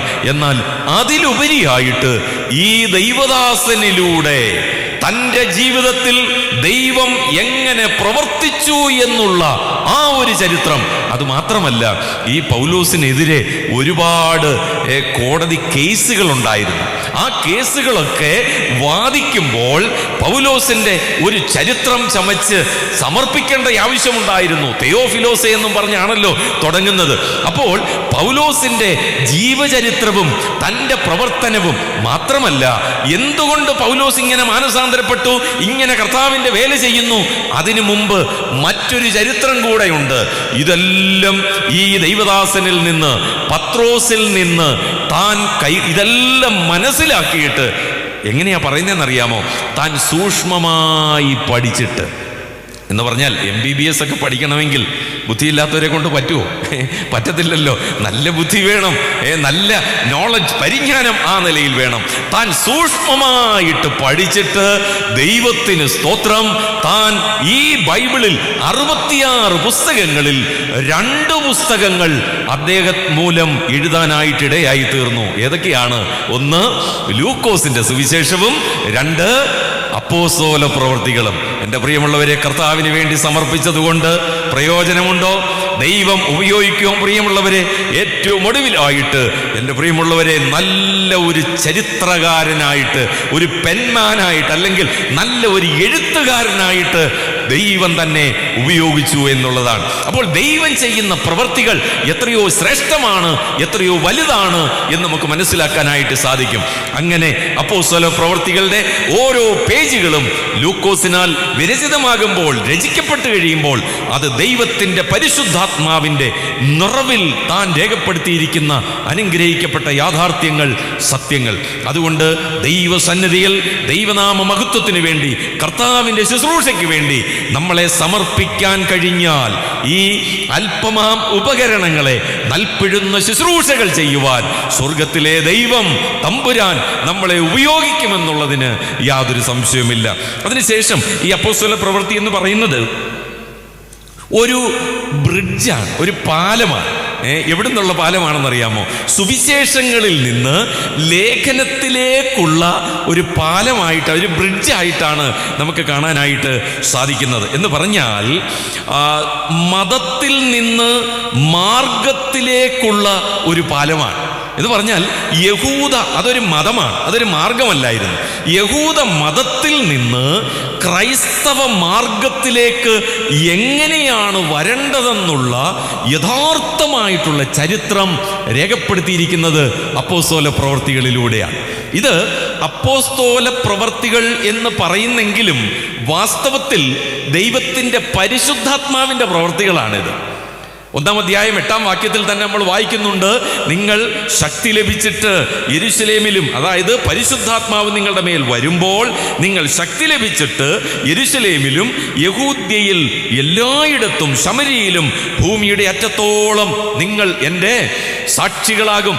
ഇത് ഓരോന്നും കൃത്യമായിട്ട് എങ്ങനെ ഈ ദൈവത്തിൻ്റെ വചനം ലോകമെമ്പാടും എത്തപ്പെട്ടു എന്നുള്ള ഒരു യഥാർത്ഥമായിട്ടുള്ള ചരിത്രം അപ്പോസ്തല പ്രവൃത്തിയിൽ രേഖപ്പെടുത്തിയിട്ടുണ്ട്. എൻ്റെ പ്രിയമുള്ളവരെ, ഈ ബൈബിളിൽ രേഖപ്പെടുത്തിയിരിക്കുന്ന ചരിത്രങ്ങളൊന്നും നമുക്ക് നിഷേധിക്കാനായിട്ട് കഴിയത്തില്ല. ചരിത്രം പഠിക്കുന്ന യഥാർത്ഥ വിദ്യാർത്ഥികളുണ്ടെങ്കിൽ ഞാൻ ഇന്ന് നിങ്ങളോട് സ്നേഹത്തോടെ ഒരാഹ്വാനം ചെയ്യുകയാണ്. നിങ്ങൾ അപ്പോസ്തല പ്രവൃത്തികളുടെ ചരിത്രത്തിലൂടെ നിങ്ങളൊന്ന് പോവുക. അപ്പോസ്തല പ്രവൃത്തി മാത്രമല്ല, മത്തായി, മർക്കോസ്, ലൂക്കോസ്, യോഹന്നാൻ, ഈ ചരിത്രങ്ങളിലൂടെ നിങ്ങളൊന്ന് പോവുക. യഥാർത്ഥ ചരിത്രമാണ് ദൈവത്തിൻ്റെ വചനത്തിൽ രേഖപ്പെടുത്തിയിരിക്കുന്നത്. അല്ലാതെ കേവലം ഏതെങ്കിലും ഒരു മുത്തശ്ശിക്കഥ പോലെ രേഖപ്പെടുത്തിയിരിക്കുന്ന ഒരു പുസ്തകമല്ല. അങ്ങനെ ആയിരിക്കാം, അങ്ങനെ ഊഹിക്കാം, അല്ല, അതങ്ങനെ തന്നെയാണ്. അതുകൊണ്ടാണ് എൻ്റെ പ്രിയമുള്ളവരെ, ഞങ്ങൾ ഈ ബൈബിളിൽ നിന്ന് പ്രസംഗിക്കാനായിട്ട് ഞങ്ങൾ താല്പര്യപ്പെടുന്നത്. അടുത്ത കാര്യമെന്ന് പറയുന്നത്, ഇത് ന്യായപ്രമാണത്തിൽ നിന്ന് കൃപയുടെ മാർഗത്തിലേക്ക് എങ്ങനെയാണ് പ്രവേശിച്ചതെന്ന് ഈ അപ്പോസ്തല പ്രവൃത്തിയിലാണ് പറഞ്ഞിരിക്കുന്നത്. ഇന്ന് നമ്മൾ ജീവിക്കുന്നത് കൃപായുഗത്തിലാണ്. ന്യായപ്രമാണം, ഞാൻ പലപ്പോഴും ദൈവദാസന്മാരൊക്കെ കൂടുന്ന യോഗത്തിനൊക്കെ പറയാറുണ്ട്, വളരെ സൂക്ഷിച്ചു വേണം നമ്മൾ ശുശ്രൂഷിക്കാനായിട്ട്, അല്ലെങ്കിൽ ആയിരിക്കാൻ. കാരണം നമ്മൾ കൃപായുഗത്തിലാണ് ജീവിക്കുന്നതെങ്കിലും നമ്മളോട് ആളുകൾ ഇടപെടുന്നത് എങ്ങനെ ആയിരിക്കും? ന്യായപ്രമാണം പോലെ അതിൻ്റെ തിക്ത അനുഭവങ്ങൾ നമ്മളൊക്കെ അനുഭവിക്കുന്നവരാണല്ലോ. അതുകൊണ്ട് എൻ്റെ പ്രിയമുള്ളവരെ, നമ്മളിന്ന് ന്യായപ്രമാണത്തിലല്ല ജീവിക്കുന്നത്. ന്യായപ്രമാണ യുഗത്തിൽ നിന്നും കൃപായുഗത്തിലേക്കുള്ള ഒരു മാർഗമാണ് അപ്പോസ്തല പ്രവൃത്തികൾ എന്ന് പറയുന്നത്. അങ്ങനെ അനേകം ചരിത്രങ്ങൾ ഈ അപ്പോസ്തല പ്രവൃത്തിയോടുള്ള ബന്ധത്തിൽ, അല്ലെങ്കിൽ അനേക കാര്യങ്ങൾ നമുക്ക് ചിന്തിക്കാനായിട്ട് സാധിക്കും. ഇനിയും കൂടുതലായിട്ടുള്ള വിശദീകരണങ്ങളൊന്നും അതോടുള്ള ബന്ധത്തിൽ തരാനായിട്ട് നിർവാഹമില്ല. ദൈവത്തിൻ്റെ ആത്മാവ് ആ നിലയിൽ എന്നെ പ്രചോദിപ്പിച്ചതുകൊണ്ട് ഞാനത് പറഞ്ഞു എന്ന് മാത്രമേ ഉള്ളൂ. വായിച്ച വാക്യത്തിലേക്ക് നമുക്ക് മടങ്ങി വരാം. ഞാൻ പറഞ്ഞ ആ തലക്കെട്ട് ഇനി ഞാൻ വളരെ പെട്ടെന്ന് ഒന്ന് വിശദീകരിച്ച് മുന്നോട്ട് പോകാനായിട്ട് ആഗ്രഹിക്കുകയാണ്. അവിടെ പറഞ്ഞ ഇങ്ങനെയാണ്: ദൈവം നിങ്ങൾക്ക് കാണിച്ചു തന്ന പുരുഷൻ. ഇത് പറയുന്നത് ജാതികളോടല്ല, യഹൂദന്മാരോടാണ് പറയുന്നത്. യഹൂദന്മാരോട് പറയുകയാണ്, ദൈവം നിങ്ങൾക്ക് കാണിച്ചു തന്ന പുരുഷൻ. ദൈവം നിങ്ങൾക്ക് കാണിച്ചു തന്ന പുരുഷൻ. എന്താണ് ഈ ദൈവം കാണിച്ചു തന്ന പുരുഷൻ എന്ന് പറഞ്ഞു കഴിഞ്ഞാൽ, അത് ഇംഗ്ലീഷിൽ ഇങ്ങനെയാണ് പറയുന്നത്: is a man accredited by God. Accredited by God. അതല്ലെങ്കിൽ പിന്നെയും നമ്മൾ വായിക്കുന്നുണ്ട്, he is a man approved by God. ദൈവം അപ്രൂവ് ചെയ്തിരിക്കുന്ന ഒരു മനുഷ്യൻ. കർത്താവായ യേശുക്രിസ്തുവിനെ കുറിച്ച് പറഞ്ഞിരിക്കുക. യേശുക്രിസ്തു സമ്പൂർണ്ണ ദൈവമാണ്, അതുപോലെ തന്നെ സമ്പൂർണ്ണ. ഇത് കൃത്യമായിട്ട് നമ്മൾ മനസ്സിലാക്കണം. ചിലരൊക്കെ പറയുന്നത് യേശുക്രിസ്തു 50% ദൈവവും 50% മനുഷ്യനുമാണ്. അങ്ങനല്ല കേട്ടോ, അങ്ങനെ ആരും തെറ്റിദ്ധരിക്കരുത്. യേശുക്രിസ്തു 50% ദൈവവും 50% മനുഷ്യനുമല്ല. യേശുക്രിസ്തു 100% ദൈവവും 100% മനുഷ്യനുമായിരുന്നു എന്നാണ് നമുക്ക് മനസ്സിലാക്കാനായിട്ട് സാധിക്കുന്നത്. ഇനിയും യേശുക്രിസ്തുവിനെ കുറിച്ച് ഈ മനുഷ്യൻ എന്നുള്ള നിലയിൽ നമ്മൾ ചിന്തിക്കുമ്പോൾ ചില വാക്യങ്ങൾ നമ്മൾ ഓർത്തിരിക്കണം. ഇന്ന് തന്നെ ദൈവദാസൻ ഒരു വാക്യം നമ്മളെ ഓർപ്പിക്കുകയുണ്ടായി. ഈ മനുഷ്യൻ എന്നുള്ള പദം ദൈവവചനത്തിൽ പ്രത്യേകിച്ച് ആവർത്തിച്ച് നമുക്ക് മനസ്സിലാക്കാനും വായിക്കാനും കഴിയുന്ന ഒരു കാര്യമാണ്. യേശുക്രിസ്തു ഒരു മനുഷ്യനാണ്, ദൈവം കാണിച്ചു തന്ന മനുഷ്യനാണ്. അപ്പോസ്തല പ്രവൃത്തി 4-ാം അധ്യായം 12-ാമത്തെ വാക്യം. സഹോദരനെ ഞാനങ്ങ് മറന്നുപോയി, ഇവിടെ ഇരിപ്പുണ്ട്. ഓക്കെ, വായിച്ചോളൂ. അപ്പോസ്തല പ്രവൃത്തികൾ 4-ാം അധ്യായം 12-ാമത്തെ വാക്യം. മറ്റൊരുത്തരിലും രക്ഷയില്ല, നാം രക്ഷിക്കപ്പെടുവാൻ ആകാശത്തിന് കീഴിൽ മനുഷ്യരുടെ ഇടയിൽ നൽകപ്പെട്ടവരുമില്ല. ഒരു വാക്യം, ആകാശത്തിന്റെ കീഴിൽ. അടുത്ത വാക്കാണ് ഇമ്പോർട്ടന്റ്. ആകാശത്തിന്റെ കീഴിൽ മനുഷ്യരുടെ ഇടയിൽ നൽകപ്പെട്ട വേറൊരു നാമവുമില്ല. നൽകപ്പെട്ട വേറൊരു നാമവുമില്ല. ദൈവത്തിന് സ്തോത്രം. നമ്മുടെ കർത്താവായ യേശുക്രിസ്തുവിനെ കുറിച്ച് പറയുക, ആകാശത്തിന്റെ കീഴിൽ മനുഷ്യരുടെ ഇടയിൽ എന്ന് പറഞ്ഞാൽ മനുഷ്യരുടെ ഇടയിൽ നൽകപ്പെട്ട വേറെ ഒരു നാമവുമില്ല. ഞാൻ പലപ്പോഴും ചിന്തിച്ചിട്ടുണ്ട്, ഈ ഒരു വാക്ക് ഇച്ചിരി കൂടിപ്പോയോ, ഇച്ചിരി ഒന്ന് എന്താ പറയുന്നത്, ഒന്നൊന്ന് സോഫ്റ്റായിട്ട് പറഞ്ഞാൽ പോരായിരുന്നോ എന്ന് ചിന്തിച്ചിട്ടുണ്ട്. എന്നാൽ ഇതിൽ കൂടുതൽ കഠിനമായിട്ട് എങ്ങനെയാ പറയണ്ടേ? മറ്റൊരുത്തനിലും രക്ഷയില്ല, നാം രക്ഷിക്കപ്പെടുവാൻ ആകാശത്തിന്റെ കീഴിൽ മനുഷ്യരുടെ ഇടയിൽ ഒരുപാട് പേരുണ്ടെന്നേ, ഒരുപാട് പേരുണ്ട്. പക്ഷെങ്കിൽ ദൈവം അപ്രൂവ് ചെയ്ത നിയമസാധുതയുള്ള അല്ലെങ്കിൽ ദൈവം അംഗീകരിച്ചിട്ടുള്ള ഒരു നാമമേ ഉള്ളൂ, ഒരു മനുഷ്യനേ ഉള്ളൂ. അതാരാ? നമ്മുടെ കർത്താവായ യേശുക്രിസ്തു. ദൈവത്തിന് സ്തോത്രം. അതുകൊണ്ടാണ് ഞങ്ങൾ ക്രിസ്തുവിനെ പ്രസംഗിക്കുന്നത്. ദൈവത്തിന്റെ വചനം പറയുക, മറ്റൊരു വ്യക്തിയിലും മറ്റൊരുത്തനിലും രക്ഷയില്ല, നാം രക്ഷിക്കപ്പെടുവാൻ ആകാശത്തിന് കീഴിൽ മനുഷ്യരുടെ ഇടയിൽ നൽകപ്പെട്ട മറ്റൊരു നാമവുമില്ല. ഒരേ ഒരു നാമം, നമ്മുടെ കർത്താവായ യേശുക്രിസ്തുവിന്റെ നാമം. ഇന്ന് പാട്ടുകൾ പാടിയപ്പോൾ അതിന് നറേഷൻ പറഞ്ഞ സഹോദരൻ ഒരു വാക്യം എടുത്തു പറയുകയുണ്ടായി. ഫിലിപ്പ് ലേഖനം 2-ാം അധ്യായം 6-ാമത്തെ വാക്യത്തിൽ. അപ്പോൾ മനുഷ്യനായ ക്രിസ്തു എന്ന് പറയുമ്പോൾ എങ്ങനെ മനുഷ്യനായി എന്നുള്ളത് അവിടെ രേഖപ്പെടുത്തിയിരിക്കുകയാണ്. 2-ാം അധ്യായത്തിന്റെ 6-ാമത്തെ വാക്യം, ദൈവരൂപത്തിലിരിക്കെ, ദൈവത്തോടുള്ള, അറിയാവുന്നവർ ചേർന്ന് പറഞ്ഞോണേ, ദൈവരൂപത്തിലിരിക്കെ ദൈവത്തോടുള്ള സമത്വം മുറുകെ പിടിച്ചുകൊള്ളണമെന്ന് വിചാരിക്കാതെ ദാസരൂപമെടുത്ത് മനുഷ്യ സാദൃശ്യത്തിലായി. അപ്പൊ ദൈവം എങ്ങനെ മനുഷ്യനായി? മനുഷ്യ സാദൃശ്യത്തിലായി. അപ്പൊ അടുത്തൊരു ചോദ്യം വരും, എടാ എന്നെ പോലെ മനുഷ്യനായെങ്കിൽ കർത്താവിൽ പാപമുണ്ടാവില്ലേ? എന്നെ പോലെ എബ്രായ ലേഖനം 4-ാം അധ്യായം അതിന്റെ 15-ാമത്തെ വാക്യത്തിൽ നമ്മൾ വായിക്കുന്നുണ്ട്. അതിന് വ്യക്തമായ ഉത്തരം പൗലോസ് തരിക. പാപമൊഴികെ സർവത്തിലും നമുക്ക് തുല്യമായി പരീക്ഷിക്കപ്പെട്ടവൻ. പാപമൊഴികെ കർത്താവിനെ ആരൊക്കെ അനുഭവിച്ചറിഞ്ഞോ, ആരൊക്കെ രുചിച്ചറിഞ്ഞോ, അവരെല്ലാം കർത്താവിന് നല്ല സാക്ഷ്യങ്ങൾ കൊടുത്തിട്ടുണ്ട്. പത്രോസ്, പൗലോസ്, യോഹന്നാൻ അവരെല്ലാം പറയുന്നുണ്ട്, ഇവനിൽ പാപം ഇല്ല, ഇവൻ പാപം ചെയ്തിട്ടില്ല, ഇവൻ പാപം അറിഞ്ഞിട്ടില്ല. തന്നെ ഒറ്റിക്കൊടുത്ത യൂദാ പോലും പറഞ്ഞു, ഞാൻ കുറ്റമില്ലാത്ത രക്തത്തെ ഒറ്റിക്കൊടുത്തു. ശത്രുക്കൾ പോലും പറയുക. എൻ്റെ പ്രിയമുള്ളവരെ, നമ്മുടെ കർത്താവായ യേശു ക്രിസ്തു സമ്പൂർണ്ണ മനുഷ്യനായി എന്ന് പറഞ്ഞാൽ പാപമൊഴികെ സർവത്തിലും നമുക്ക് തുല്യനായിട്ട് പരീക്ഷിക്കപ്പെട്ടവനായിട്ട് ഈ ഭൂമിയിൽ മനുഷ്യ സാദൃശ്യത്തിലായി. അത് മാത്രമല്ല, 1 തിമോത്തിയോസ് 2-ാം അധ്യായം അതിൻ്റെ 5-ാമത്തെ വാക്യത്തിൽ ഒരു ചെറിയൊരു വിശദീകരണം കൂടെ ഈ മനുഷ്യനെ കുറിച്ച് പറയുന്നുണ്ട്.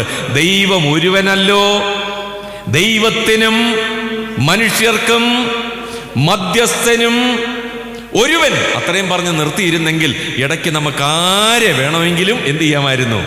ഫിറ്റ് ചെയ്യാമായിരുന്നു. അത്രയും പറഞ്ഞു നിർത്തിയിരുന്നെങ്കിൽ. പക്ഷേ ബാക്കിയോടെ ഒന്ന് വായിച്ചേ മോനെ. എല്ലാവർക്കും വേണ്ടി മറുവിലയായി തന്നെത്താൻ കൊടുത്ത മനുഷ്യനായ ക്രിസ്തുയേശു തന്നെ. മനുഷ്യനായ ക്രിസ്തുയേശു തന്നെ. ഒരു കാലത്ത് ഈ മധ്യസ്ഥതയിലേക്ക് അനേകരെ ആഡ് ചെയ്യുന്ന ഒരു ശുശ്രൂഷ ചരിത്രത്തിൽ സഭയുടെ യുഗത്തിലുണ്ട്. പക്ഷേ ഈ ആണ്ടുകളിൽ അതിൽ ഓരോരുത്തരെ എന്ത് ചെയ്തുകൊണ്ടിരിക്കുക? വിഡ്രോ ചെയ്തുകൊണ്ടിരിക്കുക. എൻ്റെ പ്രിയമുള്ളവരെ, ഈ മധ്യസ്ഥനിലേക്ക് വന്നേ, ഈ മധ്യസ്ഥനെ വിഡ്രോ ചെയ്യേണ്ട ആവശ്യമില്ല, പിൻവലിക്കേണ്ട ആവശ്യമില്ല. അയ്യോ, കർത്താവായ യേശുക്രിസ്തുവിനോട് പ്രാർത്ഥിച്ചു പോയല്ലോ, ഈ യേശുക്രിസ്തുവിനെ രക്ഷിതാവായിട്ട് അംഗീകരിച്ചു പോയല്ലോ എന്ന് പറഞ്ഞ് ആരും ഭാരപ്പെടേണ്ടി വന്നിട്ടില്ല, ഇനിയൊട്ട് വരത്തുമില്ല. കാരണം എന്താണെന്നറിയാമോ? പത്രോസ് പ്രസംഗിക്കുകയാണ്, ഈ യേശുക്രിസ്തുവിനെ ദൈവം അപ്രൂവ് ചെയ്തതാണ്, ദൈവം അംഗീകരിച്ച ഒരു പുരുഷനാണ് എന്നുള്ളതാണ് പറയുന്നത്. നമ്മുടെ കർത്താവായ യേശുക്രിസ്തു സമ്പൂർണ്ണ ദൈവമായിരുന്നു, ദൈവമാണ്. നമ്മുടെ കർത്താവായ യേശുക്രിസ്തു സമ്പൂർണ്ണ മനുഷ്യനായിട്ട് ഈ ഭൂമിയിലേക്ക് വന്നു. ആ കർത്താവിനെ കുറിച്ചാണ് പത്രോസ് പറയുന്നത്. യഹൂദന്മാരോട് പറയുകയാണ്, അവർ ഒരു മശിഹയെ കാത്തിരുന്നു, മശിഹയ്ക്ക് വേണ്ടി അവർ നോക്കിപ്പാർത്തിരുന്നു. പക്ഷെങ്കിൽ അവർക്ക് യേശുക്രിസ്തുവിനെ തിരിച്ചറിയാനായിട്ട് കഴിഞ്ഞില്ല എന്നുള്ളതാണ്. യേശുക്രിസ്തു ആരാണ്?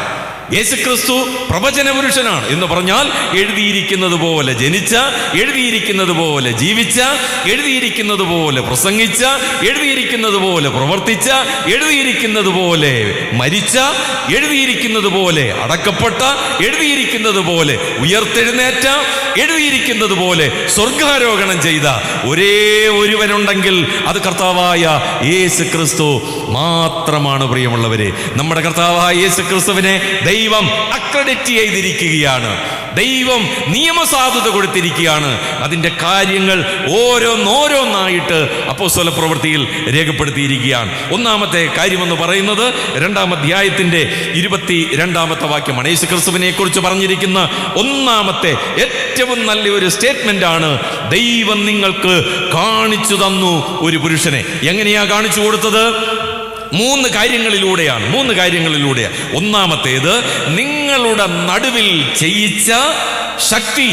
നിങ്ങളുടെ നടുവിൽ ചെയ്യിച്ച ശക്തിയിലൂടെ ദൈവം നിങ്ങൾക്ക് ഒരു പുരുഷനെ കാണിച്ചു തന്നു എന്നുള്ളതാണ്. അതായത് യഹൂദന്മാരുടെ ഇടയിൽ, പ്രത്യേകിച്ച് യെരുശലേം ദൈവാലയത്തോടുള്ള ബന്ധത്തിൽ ഈ ഹന്നാവും മഹാപുരോഹിതന്മാർ അല്ലെങ്കിൽ കയ്യഫാവ് ഇവരെല്ലാം ചേർന്ന് അവരൊക്കെ വസിക്കുന്ന ആ സ്ഥലത്ത് നടന്ന അനേകം ശക്തികൾ അവർ നേരിട്ട് കണ്ടതാണ്. ഒന്ന്, ഭൃത്യമായി ഒരു കുരുടനായ ഒരു മനുഷ്യൻ, അവന് സൗഖ്യം കൊടുത്തു. അത് അവരുടെ നടുവിലാണ് ചെയ്യിച്ചത്.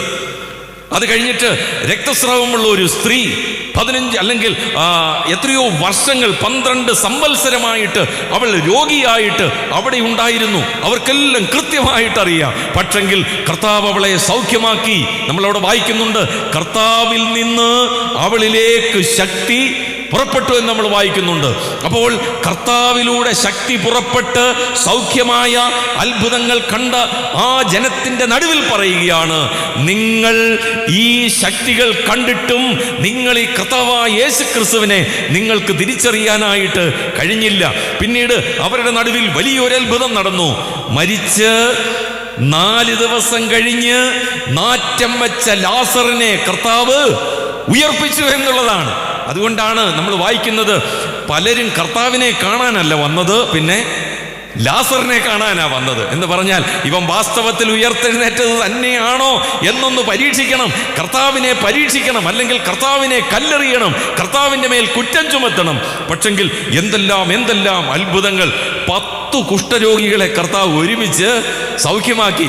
ഈ കുഷ്ഠരോഗികളെല്ലാം ആരായിരുന്നു എന്ന് ചിന്തിച്ചു കഴിഞ്ഞാൽ ഈ പുരോഹിതന്മാരെല്ലാം തള്ളിക്കളഞ്ഞ ആളുകളല്ലേ? ഒന്ന് ആലോചിച്ച് നോക്കിയേ, ഇവരെല്ലാം സൗഖ്യമായിട്ട് ആ പുരോഹിതന്മാരുടെ അടുക്കലേക്ക് ചെല്ലുകയാണ്. അവർക്കെല്ലാം ഒന്നേ പറയാനായിട്ടുള്ളൂ, ഈ കർത്താവിൻ്റെ ശക്തിയാണ് ഞങ്ങളെ എന്ത് ചെയ്തത്? സൗഖ്യമാക്കിയത്. ഈ കർത്താവിൻ്റെ ശക്തിയാലാണ് ഞങ്ങൾ സൗഖ്യമാക്കാൻ ഇടയായി തീർന്നത്. അതുമാത്രമല്ല, 38 വർഷം രോഗിയായിട്ട് ബെഥേസ്ദ കുളക്കടവിൽ കിടന്ന ഒരു മനുഷ്യനെ കർത്താവ് എന്ത് ചെയ്തു? സൗഖ്യമാക്കി. എന്നിട്ട് പറയുകയാണ്, നിന്റെ കിടക്കയെടുത്ത് നടക്ക, നീ ഈ കിടക്കയുമായിട്ട് എങ്ങനെ നടന്നു പോകണം? അവന് പറയാൻ ഒന്നേ ഉള്ളൂ, ഈ കർത്താവിങ്കിൽ നിന്ന് എങ്കിലേക്ക് ശക്തി പുറപ്പെട്ടു. അവരെല്ലാം ഈ കർത്താവിനെ സാക്ഷിച്ചു. പക്ഷെങ്കിൽ ആ കർത്താവിനെ അവർക്ക് തിരിച്ചറിയാനായിട്ട് കഴിഞ്ഞില്ല. അത് കഴിഞ്ഞിട്ട് പറയുകയാണ്, നിങ്ങളുടെ നടുവിൽ ചെയ്യിച്ച ശക്തികളും അത്ഭുതങ്ങളും അടയാളങ്ങളും. രണ്ടാമത് ചെയ്യിച്ചത്, അവരുടെ നടുവിൽ ചെയ്യിച്ച അനേക അത്ഭുതങ്ങൾ ഉണ്ടായിരുന്നു. എന്തെല്ലാം അത്ഭുതങ്ങളാണ് ചെയ്തത്? 5 അപ്പം കൊണ്ട് 5000 പേരെ പോഷിപ്പിച്ചു. അതിൽ ഏറ്റവും കൂടുതൽ ആളുകൾ ഈ യഹൂദന്മാരായിരുന്നു. എന്നിട്ടും അവർക്ക് യേശുക്രിസ്തുവിനെ തിരിച്ചറിയാനായിട്ട് കഴിഞ്ഞില്ല. കർത്താവ് വെള്ളത്തിന്മീതെ നടന്നു. അതുപോലെ തന്നെ കാറ്റിനെയും കടലിനെയും ശാന്തമാക്കി. അതുപോലെ തന്നെ എന്തെല്ലാം അത്ഭുതങ്ങൾ അവരുടെ നടുവിൽ കർത്താവ് ചെയ്തു. പക്ഷെ എന്നിട്ടും അവർക്ക് കർത്താവിനെ എന്ത് ചെയ്യാനായിട്ട് സാധിച്ചില്ല? തിരിച്ചറിയാനായിട്ട് സാധിച്ചില്ല. ഇനിയും നിങ്ങളുടെ നടുവിൽ ചെയ്ത അടയാളങ്ങൾ, ആദ്യത്തെ അടയാളങ്ങൾ അല്ലെങ്കിൽ അടയാളങ്ങളുടെ ആരംഭമായിട്ട് കർത്താവ് ഒരു വലിയ അത്ഭുതം ചെയ്തു. എന്തായിരുന്നു? ഗലീലയിലെ കാനാവിൽ പച്ചവെള്ളത്തെ എന്ത് ചെയ്തു? വീഞ്ഞാക്കി. അവിടെ 1-2 പേരൊന്നും അല്ലായിരിക്കും അല്ലേ? എത്രയോ ആളുകൾ അവിടെ കൂടി വന്നിട്ടുണ്ട് അടയാളങ്ങളുടെ ആരംഭമായിട്ട്. എന്തിനീ അടയാളങ്ങൾ ചെയ്തു? അവർക്കറിയാം, മശിഹ വരുമ്പോൾ കർത്താവ് അത്ഭുതങ്ങളും ശക്തികളും അടയാളങ്ങളും ചെയ്യും. പക്ഷേ ഇത്രയൊക്കെ ചെയ്തിട്ടും അവർക്ക് വിശ്വസിക്കാനായിട്ട് ഇടയായില്ല. ശതാധിപന്റെ ദാസന് സൗഖ്യം കൊടുക്കുകയാണ് കാലാതീതനായ ദൈവം. അല്ലെങ്കിൽ ഈ അത്ഭുതങ്ങൾ അവരുടെ നടുവിൽ പ്രവർത്തിച്ചിട്ടും അവർക്ക് യേശുക്രിസ്തുവിനെ അറിയാനോ അംഗീകരിക്കാനോ കഴിഞ്ഞില്ല എന്നുള്ളതാണ്. ഒത്തിരി അടയാളങ്ങളും അത്ഭുതങ്ങളും ശക്തികളും ഒക്കെ ദൈവവചനത്തിൽ രേഖപ്പെടുത്തിയിട്ടുണ്ട്. പക്ഷേ കൃത്യമായിട്ട് നമുക്കറിയാവുന്ന ഒത്തിരി കാര്യങ്ങളുണ്ട്. എന്നാൽ ഞാനിങ്ങനെ വായിച്ചപ്പോൾ ഒരത്ഭുതം, ഒരു വലിയ അത്ഭുതമായിട്ട് തോന്നി. ഏറ്റവും ഒടുവിൽ തന്നെ പിടിക്കുവാനായിട്ട് വാളും വടിയുമായിട്ട് തൻ്റെ അടുക്കലേക്ക് ആളുകൾ വന്നു. നിങ്ങൾ ആരെ തിരയുന്നു? ഞങ്ങൾ നസറായനായ യേശുവിനെ തിരയുന്നു. നിങ്ങൾ ആ നസറായനെയാണ് തിരയുന്നതെങ്കിൽ അത് ഞാൻ ആകുന്നു, ഞാൻ തന്നെ. I am that I am. മോശയോട് പറഞ്ഞ അതേ വാക്ക്, ഞാനാകുന്നവൻ ഞാനാകുന്നു. കർത്താവ് ഈ വാക്ക് ഉച്ചരിച്ചപ്പോൾ തന്നെ പിടിക്കാൻ ഒരു വലിയൊരു പുരുഷാരം തന്നെയാ വന്നത്. അവരെല്ലാവരും അത് കഴിഞ്ഞിട്ട് ഇവർ കർത്താവിനെ പിടിച്ചു എന്ന് വായിക്കുന്നുണ്ട്. കർത്താവ് ചെയ്ത ഒരു അത്ഭുതം അവിടെ രേഖപ്പെടുത്തിയിട്ടുണ്ട്. എന്താ? ഇവരെല്ലാവരെയും കർത്താവ് ഒന്ന് ആലോചിച്ച് നോക്കിയ തിരിച്ചെഴുന്നേൽപ്പിച്ചു. കർത്താവിനത് ചെയ്തേ പറ്റുകയുള്ളൂ. ഒന്നാലോചിച്ച്, ഇത്രയും അത്ഭുതങ്ങൾ അവരുടെ നടുവിൽ കർത്താവ് ചെയ്തിട്ടും അവർക്ക് യേശുവിനെ അംഗീകരിക്കാനായിട്ട് സാധിച്ചില്ല. എൻ്റെ പ്രിയമുള്ളവരെ, ഇന്നിൻ്റെ നാളുകളിലും ഇത് തന്നെ പറയാനായിട്ട് നിർവാഹമുള്ളൂ. ഈ യേശുക്രിസ്തു, ഈ ദൈവത്തിൻ്റെ വചനം ഇന്നേക്ക് 2000 വർഷങ്ങൾക്ക് മുമ്പ് കാൽവറി ക്രൂശിൽ നമുക്ക് വേണ്ടി മരിച്ച് അടക്കപ്പെട്ട് ഉയർത്തെഴുന്നേറ്റ ദൈവപുത്രനിൽ വിശ്വസിക്കുന്ന അനേകായിരങ്ങൾ ഇന്ന് ലോകം പറയുന്നു അവരൊക്കെ ഒരു കളിയായിട്ടെടുക്കുകയാണ്, തമാശായിട്ടെടുക്കുകയാണ്. പണ്ടും ഇങ്ങനെ ഒരു സംഭവം നടന്നു. നോഹ പ്രസംഗിച്ചു, ദേ മഴ പെയ്യാൻ പോകുന്നു. അന്ന് വരെ മഴ പെയ്തിട്ടില്ല. അവർക്കാർക്കും അത് വിശ്വസിക്കാനായിട്ട് കഴിഞ്ഞില്ല. പക്ഷെങ്കിൽ ജലപ്രളയം വന്നു, ന്യായവിധി വന്നു. എൻ്റെ പ്രിയമുള്ളവരെ, ഒരു വലിയൊരു ന്യായവിധി വരാനായിട്ട് പോവുകയാണ്. അതിനു മുമ്പായിട്ട് ഈ സുവിശേഷം ഞങ്ങൾക്ക് പ്രസംഗിച്ചേ മതിയാകുകയുള്ളൂ. കർത്താവിങ്കിലേക്ക് നിങ്ങൾ വന്നേ മതിയാകുകയുള്ളൂ. പത്രോസ് ഇവിടെ പറയുകയാണ്, ഇതാ ദൈവം അക്രഡിറ്റ് ചെയ്ത, ദൈവം നിയമസാധുത നൽകിയിട്ടുള്ള, ദൈവം അംഗീകരിച്ചിട്ടുള്ള ഒരേ ഒരു വ്യക്തിയേ ഉള്ളൂ, ഒരേ ഒരു രക്ഷകനേ ഉള്ളൂ. അത് നമ്മുടെ കർത്താവായ യേശുക്രിസ്തു മാത്രമാണ്. ഇനി നോക്കിയേ, 2ാമത്തെ കാര്യത്തിലേക്ക് വരാം. 2-ാം അധ്യായത്തിന്റെ 23-ാമത്തെ വാക്യത്തിലാണ്. 2-ാം അധ്യായത്തിന്റെ 23-ാമത്തെ വാക്യം അതിൻ്റെ ഒടുവിലത്തെ ഭാഗമാണ്.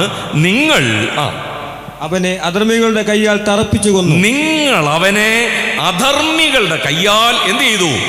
തറപ്പിച്ച് കൊന്നു. നിങ്ങൾ അവനെ അധർമ്മികളുടെ കയ്യാൽ തറപ്പിച്ചു കൊന്നു. ഇന്നും അത് തന്നെയല്ലേ പ്രിയമുള്ളവരെ? ആരൊക്കെ യേശുക്രിസ്തുവിനെ പ്രസംഗിക്കുന്നുണ്ടോ, ആരൊക്കെ യേശുക്രിസ്തുവിനെ സാക്ഷ്യം പറയുന്നുണ്ടോ, അവരെല്ലാം ഈ ഭൂമിയിൽ നിന്ന് മാറ്റാൻ വേണ്ടിയുള്ള എല്ലാ ക്രമീകരണങ്ങളും ചെയ്തുകൊണ്ടിരിക്കുകയാണ്. ഇനി അറിയാം എത്ര നാൾ ഇങ്ങനെ ധൈര്യത്തോടെ നമുക്ക് കർത്താവിൻ്റെ വചനം പറയാൻ പറ്റും. എൻ്റെ പ്രിയമുള്ളവരെ, കർത്താവ് അനുവദിക്കുന്നിടത്തോളം കാലം ഇത് പറയാം എന്നല്ലാതെ നമുക്കൊന്നും പറയാനായിട്ടില്ല. ഇന്ന് എങ്ങനെയും ഈ ക്രൈസ്തവ മാർഗത്തെ, ദൈവവചനത്തെ ഈ ഭൂമിയിൽ നിന്ന് മാറ്റാൻ വേണ്ടി ശ്രമിച്ചുകൊണ്ടിരിക്കുകയാണ്. ഒരിക്കൽ ജവഹർലാൽ നെഹ്റു ഇങ്ങനെ പറഞ്ഞു, നിങ്ങൾ ക്രിസ്ത്യാനികളെ തുടരുത്, നിങ്ങൾ ക്രിസ്ത്യാനികളെ തുടരുത്. അത് കഴിഞ്ഞിട്ട് അദ്ദേഹം പറഞ്ഞിരിക്കുന്നത് ഇങ്ങനെയാണ്, നിങ്ങൾ ഒരു ക്രിസ്ത്യാനിയെ നിങ്ങൾ കൊന്നാൽ, ഒരു ക്രിസ്ത്യാനിയുടെ ചോര ഈ ഭാരത മണ്ണിൽ വീണാൽ ആ രക്തത്തിൽ 1000 ക്രിസ്ത്യാനികൾ മുളയ്ക്കുമെന്ന്, 1000 ക്രിസ്ത്യാനികൾ മുളയ്ക്കുമെന്ന്. ഇത് അദ്ദേഹത്തിന്റെ തിരിച്ചറിവാണ് പ്രിയമുള്ളവരെ. ഇത് തിരിച്ചറിയാതെ, ഇടം കൈ വലം കൈ അറിയാതെ എത്രയോ പേരുന്ന് നാശത്തിലേക്ക് പോയിക്കൊണ്ടിരിക്കുകയാണ്. എൻ്റെ പ്രിയമുള്ളവരെ, ഞങ്ങൾ പറയട്ടെ, ഞങ്ങളെ കൊന്നതുകൊണ്ട് ഇത് അവസാനിക്കുമെന്ന് നിങ്ങൾ കരുതണ്ട. ഞങ്ങളെ ഈ ഭൂമിയിൽ നിന്ന് ഇല്ലാതാക്കിയത് കൊണ്ട് ഇത് നിൽക്കുമെന്ന് നിങ്ങൾ ചിന്തിക്കരുതേ. നിങ്ങളുടെ തലമുറകൾ ഈ ബൈബിൾ എടുത്ത് പ്രസംഗിക്കും, നിങ്ങൾ മാനസാന്തരപ്പെടാനിടയായിത്തീരും. ഞങ്ങളതിൻ്റെ സാക്ഷികളാ, ഞങ്ങളതിൻ്റെ ജീവനുള്ള സാക്ഷികളാ. ഒരു കാലത്ത് ഞങ്ങളൊക്കെ ഇതിനെതിരെ നിന്നവരാ. പക്ഷേ ഞങ്ങളെ കൊണ്ട് ഈ ദൈവവചനം എടുപ്പിക്കുവാൻ ദൈവത്തിന് പ്രസാദമായി എന്നുള്ളതാണ്. ചിലരൊക്കെ പറയാറുണ്ട്, ഞങ്ങളിങ്ങനെ വീട്ടിലൊക്കെ കയറി ചെല്ലുമ്പോൾ പലരും പറയാറുണ്ട്, ഓ ഉപജീവന മാർഗവുമായിട്ട് ഇറങ്ങിയില്ല. ഞങ്ങളുടെ നാട്ടിൽ വേറൊരു വാക്കാ പറയുന്നത്, ഇനി അതെങ്ങനെയാണ് ഇവിടെ പറയുന്നതെന്ന് അറിയത്തില്ല. ഉപജീവന മാർഗവുമായിട്ട് ഇറങ്ങിയിരിക്കുക. എൻ്റെ പ്രിയമുള്ളവരെ, ഇത് ഞങ്ങളുടെ ഉപജീവന മാർഗമല്ല, ഇതാണ് ഞങ്ങളുടെ എല്ലാം. മനുഷ്യനായിട്ട് ഈ ഭൂമിയിൽ യേശുക്രിസ്തു ഒഴികെ ആരൊക്കെ ജന്മമെടുത്തിട്ടുണ്ടോ അവരെല്ലാവരും പാപികളാണ്. ഇനി ഞാൻ പറയുന്ന ഒരു 3-4 പോയിന്റ് നിങ്ങളൊന്ന് ശ്രദ്ധിച്ചോ. നിങ്ങൾ അവനെ അധർമ്മികളുടെ കയ്യാൽ എന്ത് ചെയ്തു? തറപ്പിച്ചു കൊന്നു. പക്ഷേ അവർ ഒരു കാര്യം തിരിച്ചറിഞ്ഞില്ല. ഇതാരാണ് ഈ വന്നിരിക്കുന്നത്? ഈ മശിഹ ആരാണ്? ഈ യേശുക്രിസ്തു ആരാണ്? അവന്റെ മരണം എന്താണ് എന്നുള്ളത് അവർക്ക് തിരിച്ചറിയാൻ കഴിഞ്ഞില്ല. യേശുക്രിസ്തുവിന്റെ മരണത്തിന്റെ 1-ാമത്തെ പ്രത്യേകത, വാക്യങ്ങളെല്ലാം വായിക്കാനായിട്ട് നിർവാഹമില്ല.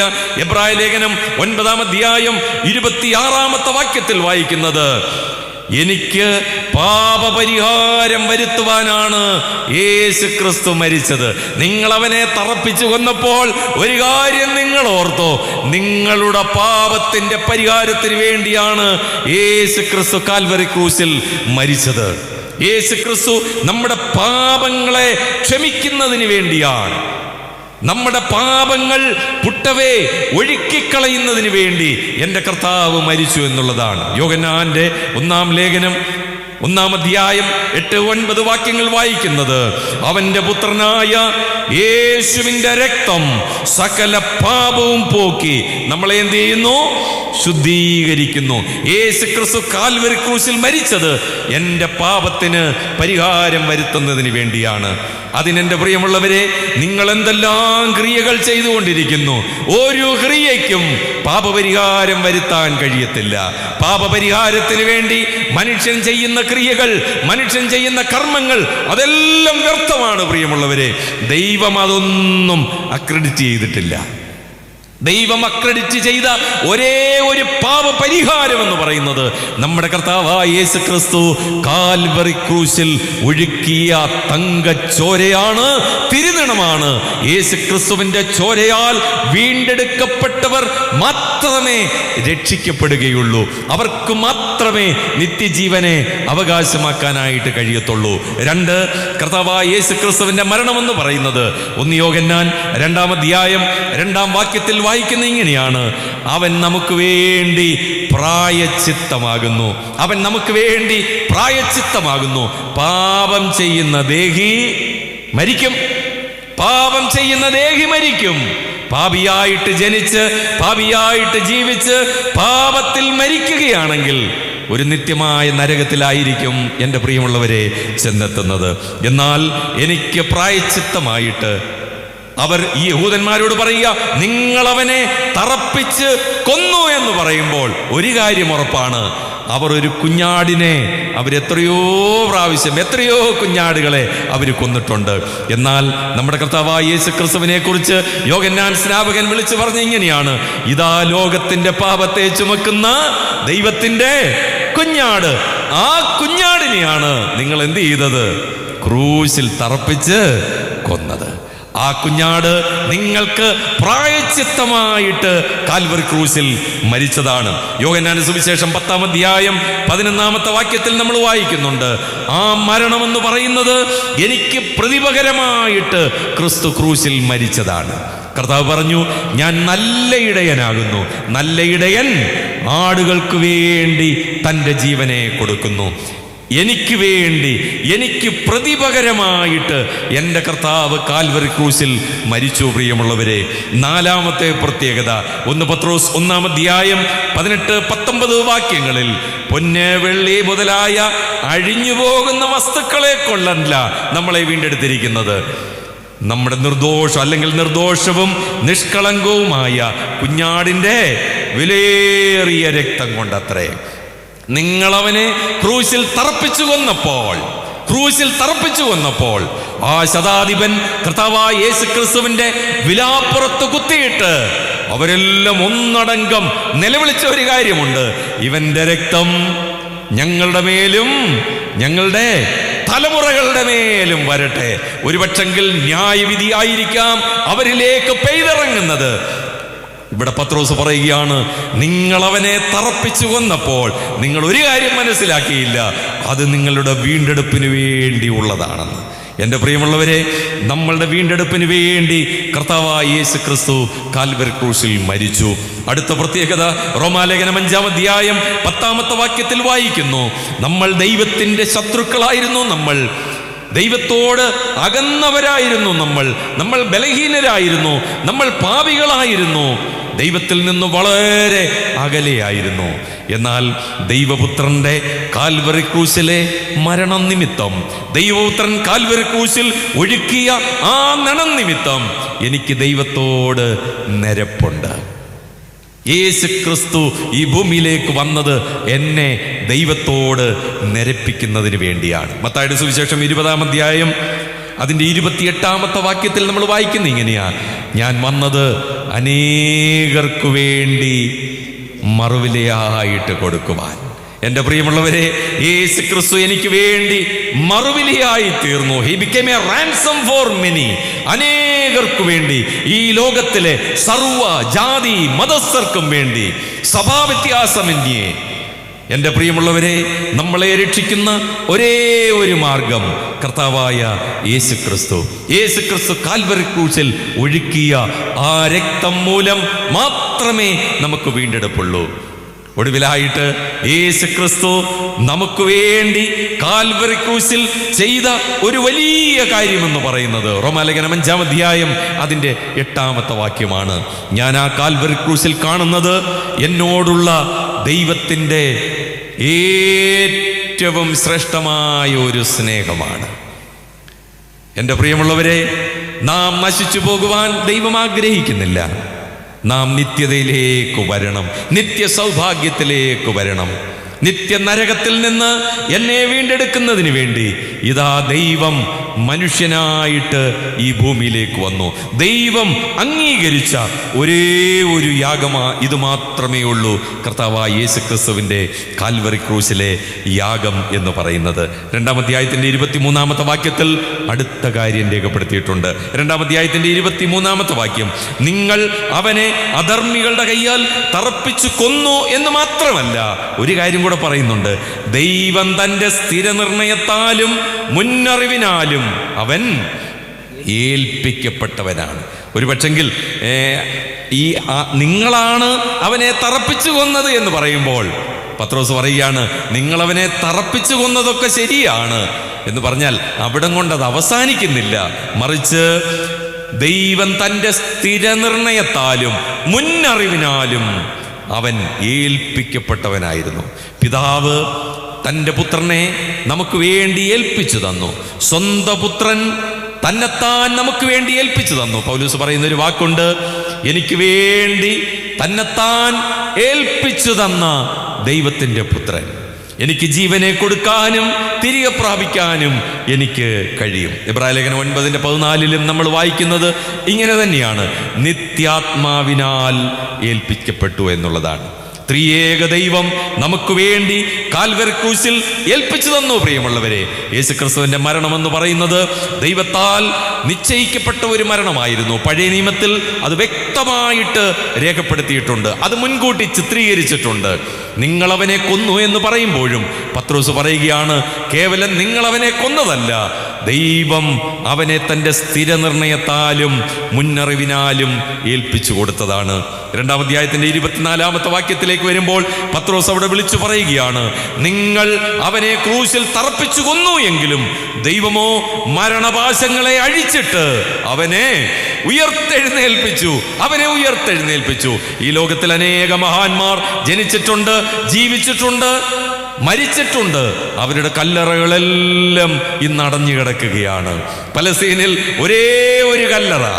നിങ്ങൾ ഇന്ത്യയിൽ ഡൽഹിയിൽ ആ രാജ്ഘട്ടിൽ ചെന്നാൽ എത്രയോ മഹാന്മാരുടെ കല്ലറകൾ, മഹാത്മാഗാന്ധി ഉൾപ്പെടെയുള്ള എത്രയോ മഹാന്മാരുടെ കല്ലറകൾ അവിടെയെല്ലാം രേഖപ്പെടുത്തിയിട്ടുണ്ട്.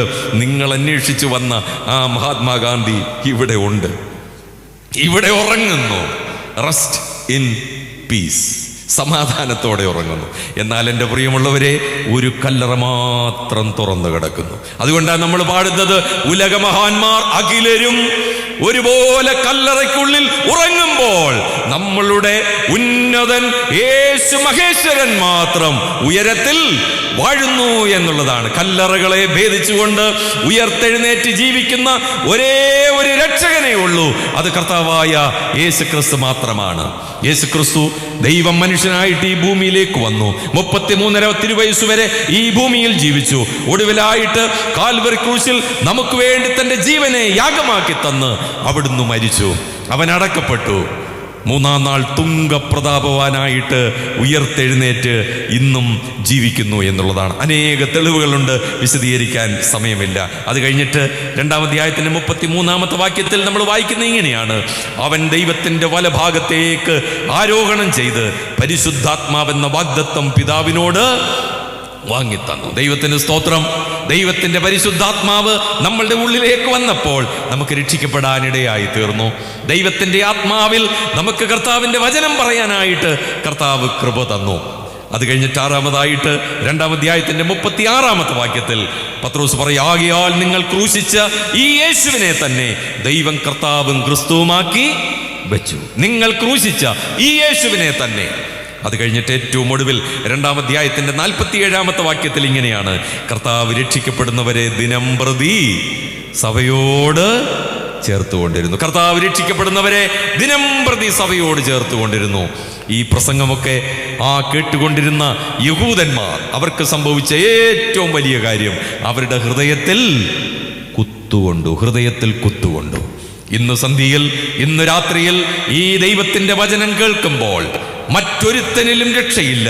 നാം രക്ഷിക്കപ്പെടുവാൻ ആകാശത്തിന് കീഴിൽ മനുഷ്യരുടെ ഇടയിൽ നൽകപ്പെട്ട, അക്രഡിറ്റ് ചെയ്യപ്പെട്ട, ദൈവം കാണിച്ചു തന്ന നിയമസാധുതയുള്ള ഒരേ ഒരു പുരുഷൻ കർത്താവായ യേശു ക്രിസ്തുവാണ്.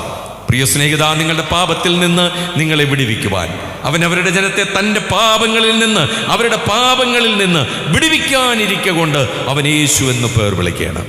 അവരുടെ ഹൃദയത്തിൽ കുത്തുകൊണ്ടു. അവർ മാനസാന്തരപ്പെട്ടു, അവർ സ്നാനപ്പെട്ടു, അവർ അപ്പോസ്തലന്മാരുടെ ഉപദേശം കേട്ടു, കൂട്ടായ്മ ആചരിച്ചു, അവർ അപ്പം നുറുക്കി പ്രാർത്ഥന കഴിച്ചു, മുന്നോട്ട് പോകുന്നു. എൻ്റെ പ്രിയമുള്ളവരെ, ഇന്ന് രാത്രിയിൽ കേൾപ്പിക്കപ്പെട്ട ഈ ദൈവവചനത്തിൻ്റെ മുമ്പാകെ നമ്മളെ തന്നെ ഒന്ന് സമർപ്പിക്കാം. പ്രിയമുള്ളവരെ, ഇന്നുവരെയും ഈ കർത്താവായ യേശു ക്രിസ്തുവിനെ രക്ഷിതാവും കർത്താവുമായിട്ട് അംഗീകരിക്കാത്ത ആരെങ്കിലും ഞങ്ങളെ ശ്രവിക്കുന്നെങ്കിൽ ഇന്ന് രാത്രിയിൽ ഈ കർത്താവിങ്കിലേക്ക് നിങ്ങളൊന്ന് മടങ്ങി വരിക. നിങ്ങളുടെ ഹൃദയം കർത്താവിനായിട്ട് കൊടുക്കുക. നിങ്ങൾ കർത്താവിനോട് പറയുക: കർത്താവേ, ഞാനൊരു പാപിയാണ്. എൻ്റെ പാപത്തിന് വേണ്ടിയാണല്ലോ അവിടുന്ന് കാൽവരി ക്രൂശിൽ മരിച്ചത്. അങ്ങയെ ഞാൻ എൻ്റെ കർത്താവിൻ്റെ രക്ഷിതാവുമായിട്ട് ഞാൻ അംഗീകരിക്കുന്നു. ഇന്നു മുതൽ അങ്ങേക്ക് വേണ്ടി ജീവിക്കുവാൻ എന്നെ സഹായിക്കണമേ. അവിടുത്തെ വചനം വായിച്ച് വചനത്തിനനുസരിച്ച് അവിടുത്തെ കൽപ്പനകൾ പ്രമാണിച്ചുകൊണ്ട് ജീവിക്കുവാൻ കർത്താവേ എന്നെ സഹായിക്കണമേ എന്ന് ആര് പ്രാർത്ഥിക്കുന്നോ, നിങ്ങളൊരു പക്ഷെങ്കിൽ നിങ്ങളുടെ വീട്ടിനുള്ളിലായിരിക്കാം, നിങ്ങളൊരു പക്ഷെങ്കിൽ വഴിവക്കിലായിരിക്കാം, ഒരു പക്ഷെങ്കിൽ ഈ പന്തലിനുള്ളിലായിരിക്കാം, എവിടെയിരുന്നാലും നിങ്ങളായിരിക്കുന്ന ഇരിപ്പിൽ തന്നെ, നിങ്ങൾ നടക്കുന്ന നടപ്പിൽ, നിൽക്കുന്ന നിൽപ്പിൽ ഇങ്ങനെ ഒരു പ്രാർത്ഥന നിങ്ങൾ ചെയ്താൽ വാസ്തവമായിട്ട് നിങ്ങളെ കർത്താവ് സ്നേഹിക്കുന്നു. ആ കർത്താവിന് വേണ്ടി നിങ്ങൾക്ക് ജീവിക്കാനായിട്ട് ഇടയായി തീരും. ഇന്ന് നിങ്ങൾ മരിച്ചാൽ നിങ്ങളുടെ നിത്യത സ്വർഗത്തിലായിരിക്കും. ഈ വചനത്താൽ കർത്താവ് നമ്മളെ അനുഗ്രഹിക്കട്ടെ. കർത്താവിൻ്റെ തിരുനാമം എന്നും എന്നേക്കും വാഴ്ത്തപ്പെടുമാറാകട്ടെ.